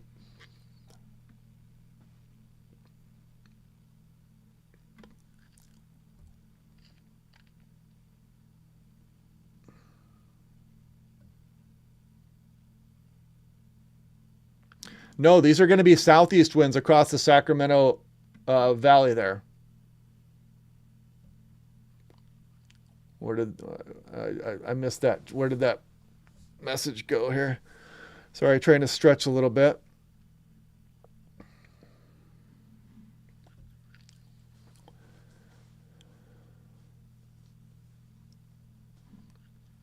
Oh yeah, somebody talking about going up and getting snow. I'm trying to build a snowman. But yeah, these are going to be southeast winds. In fact, let's show that here real quick.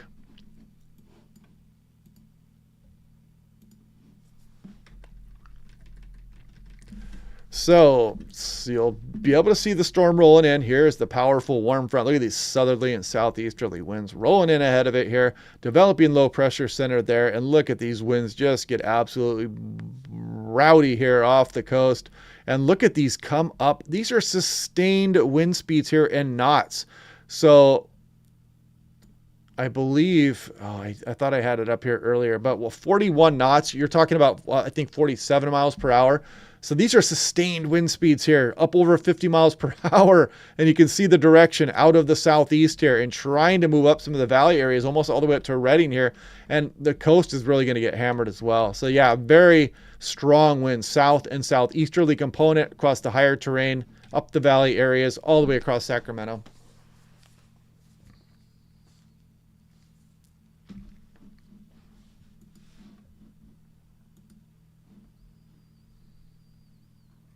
I'm not even sure how this website works here, but I clicked on that and you can sign up for the alert, emergency, recovery, prepare. I don't know what any of this stuff is here, but yeah, we won't go into that here. You guys can click around if you need to, if you guys are living in those areas.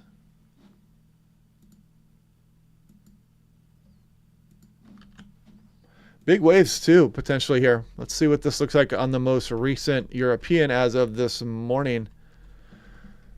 Yeah, significant wave height is really going to get cranked up here as well. That's going to propagate down through Southern California also. And if we look at maximum individual wave height, it looks even a little bit more impressive there. There we go. But yeah, there's going to be some big wave action also, some moderate coastal flooding, maybe some beach erosion. And I believe there is actually, let's do this. Let's go to San Francisco. Do we have... Man, we got all kind. Look at all these watches, warnings, and advisories. Marine weather statement, high wind watch, flood watch, winter storm watch, gale, avalanche watch, wind advisory, small craft advisory, high surf advisory, coastal flood advisory, gale warning, flash flood watch, storm warning, high wind warning, winter storm warning. It's just absolutely ridiculous. I wanted to look at the high surf advisory. Here we go. Large breaking waves. Local sets up to 16 feet. South-facing beaches will see surf 14 to 18, local 20 feet, peaking on Sunday. For the coastal flood advisory, minor coastal flooding is expected near the time of high tide early Sunday morning for south-facing locations. So yeah, some big waves are going to be rolling around out there as well. High wind watch for some areas. Storm warning out over the open water there. Probably not capturing the full extent of that. Of course, flood watches all over the place.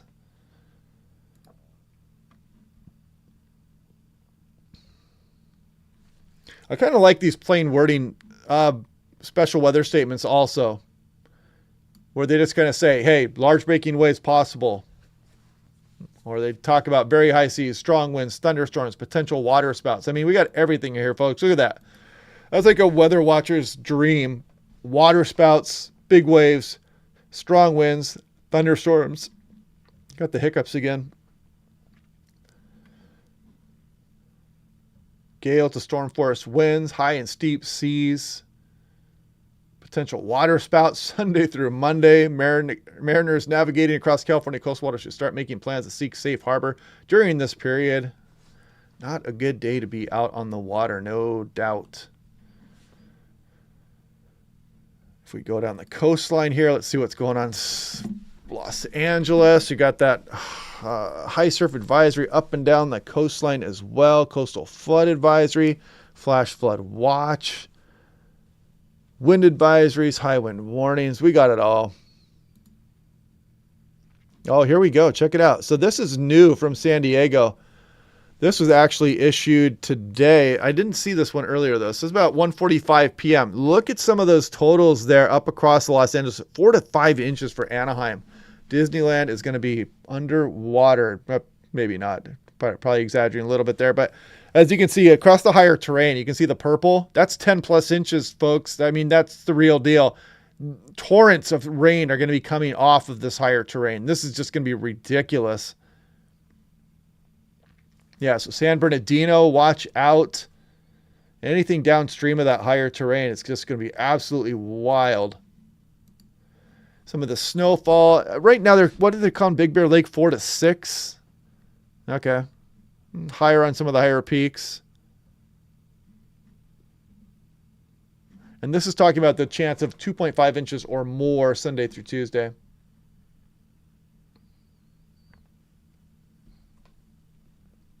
Yeah, you'll probably have some trees down. If that kind of wind comes in, definitely have some trees down. Thank you for the kind words, Lily Abramyam.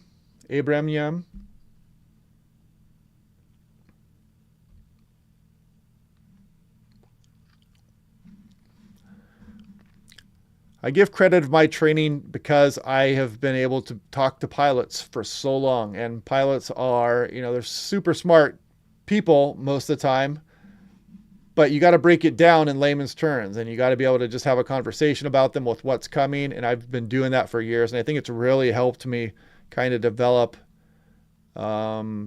just an effective way to communicate with people. Not everybody's a meteorologist, and society would not function if that was the case.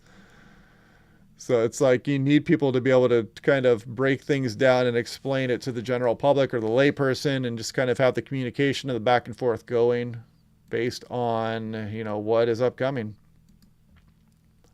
So yeah, it's basically my job. I break down National Weather Service forecasts, I break down aviation forecasts, and I have to communicate that to individual pilots, and I have to plan flights and based on fuel and airports. So, you can be dealing with, 20 airports on a shift, sometimes even more, and you have to forecast individually.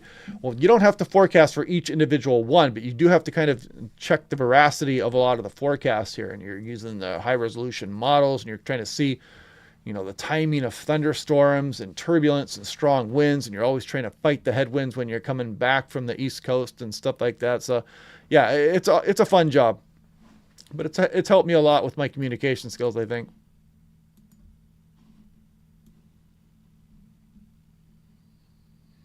Yeah, fun stuff here, guys.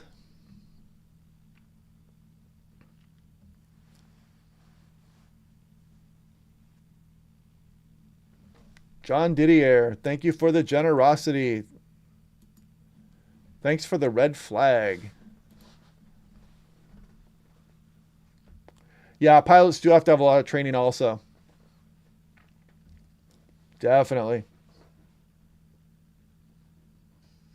It's pretty fun actually riding in the cockpit with pilots, and you've got this Doppler radar on the plane in front of you that's real-time information. It's really fun to look at, and they can actually tilt the beam up or down, and they can actually see, they can scan through a storm and stuff. It's really fun to watch. Like, we were flying out of Denver last year, and some pretty strong storms, almost severe storms, were right in front of us, and we just, we were able to pick our way right between it. I was wondering, okay, are we going to get some kind of overshooting gravity wave outflow turbulence off some of these storms, or, and it was pretty interesting getting through there. And the Doppler radars can actually paint turbulence for you as well. They can pick up wind shear when you're on approach, all kinds of good stuff.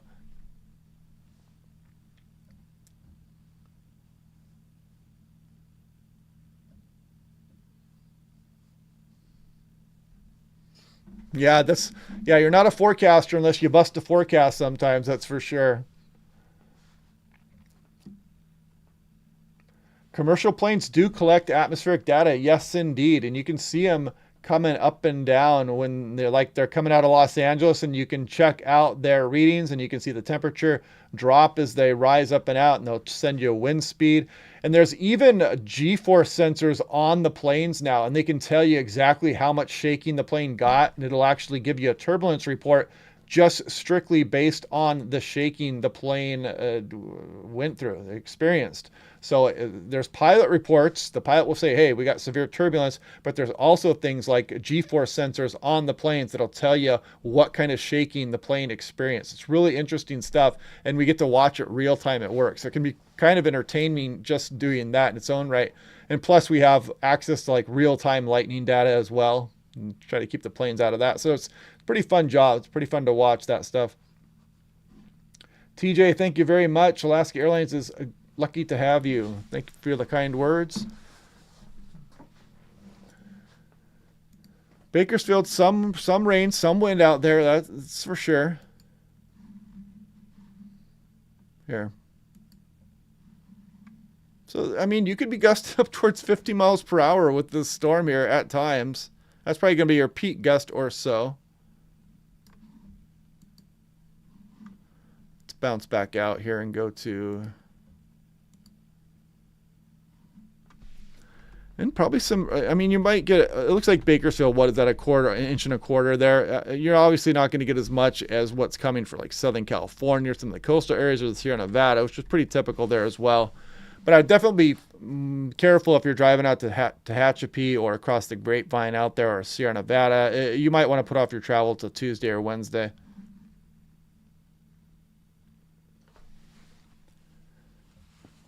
Meteorologists do have access to that data, yes. That goes into some of the weather models as well.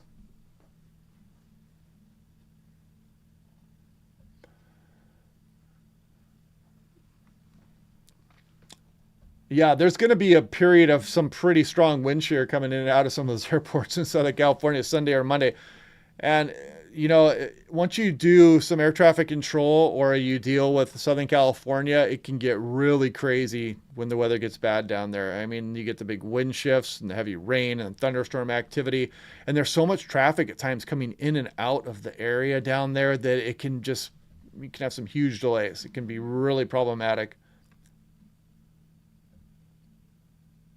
Does the plane shake when kids are crying on board? I don't know if that actually registers. There might be some cancellations. I don't doubt it at all.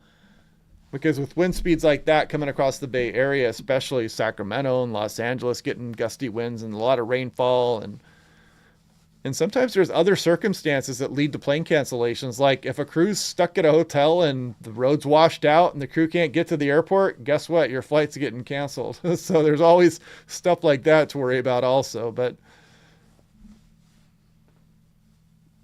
yeah, that's a good point too. Highway 80 over the High Sierras will probably get closed at some point in the next few days as well. Let's scroll through the tabs one more time, then we'll wrap up the live stream here. Let's see. So flooding potential all over the place. This also is for the upcoming time frame, Sunday through Tuesday. And they're going to be measuring snow in feet, not inches, in the High Sierra. And even above like 4,500 feet, you're talking about 2 to 4 feet there, 5 to 6 at the peaks. And also the winds are going to be bigger than 55 miles per hour, especially across the higher terrain. It's going to be like blizzard conditions for some areas at times out there. This wind gust forecast from Sacramento is going to get upgraded. Almost certainly the high resolution models are coming in really hot tonight. So unless that backs off really fast, they're probably going to start putting high wind warnings out for some of the areas as well. And yeah, big storm. I mean, just a really dynamic statewide storm incoming here. And again, some of the southern Sierra Nevada, you get up to 6 feet, 5,000 plus across the higher terrain. And you can see, look at the Sonora Pass, for example. Look at that just ridiculous forecast. 60 to 78 inches of snow, 5 to 6.5 feet. Just kind of crazy there. Major impacts. In Southern California, you got big waves, big wind, coastal flooding, huge rainfall incoming, probably some serious flooding at times. And they mentioned that here as well. The National Weather Service Los Angeles has been all over it. They've just been updating nonstop. They got all these good graphics out as well. So good job by them. Day 3 excessive rainfall. I don't think we're going to go high. That's just kind of my personal opinion right now. But we do have moderate for day 3, day 4, and then slight for day 5. And as a kicker, of course, the water off the coastline here is quite a ways above normal, and that just enhances some of that thunderstorm activity that will be rolling in as well. And it'll even enhance the atmospheric river as it comes in also. If it was normal out there, you'd just have that much less energy. But yeah, this is going to be pretty...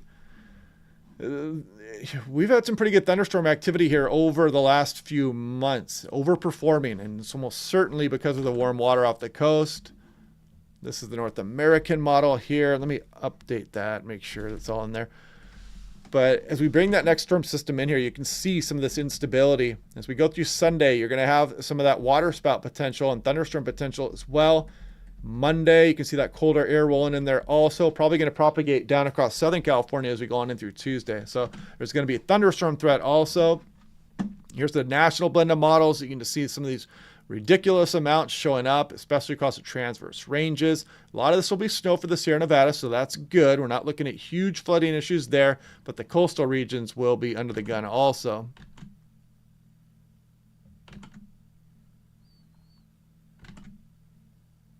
Look at some of these gusts on Half Moon Bay. There's several members there, more than a several, that say over 70 mile per hour gusts on the European model. Los Angeles, maybe lower, mid 40s there, but not bad. All right, guys, we've been on for 2 hours here. I'm running out of gas rapidly, so I'm going to do my normal briefing tomorrow. I'm probably going to do another live stream tomorrow night, actually, too. So hopefully you guys can join along with that. I think we had over like 1,100 people in the chat tonight. So we'll do another one tomorrow. We'll do some more Q&As. We'll look at all the data all over again. We'll just break it down all over again and make sure everybody has the most recent information. And we'll have better model agreement at that point as well. So we'll really have a good idea of what's going on, because the rain will be starting to fall at that point, and we'll have a better idea of just where the highest winds are going to impact also, and a better idea of the amount of precipitation across Southern California. So anyway, I hope you guys are going to have a good rest of your night, and we will do this again tomorrow, and then I'll see you in the live stream tomorrow night, most likely. So I'm going to end the live stream now. I hope you guys are having a good night, and I'll talk to you tomorrow morning.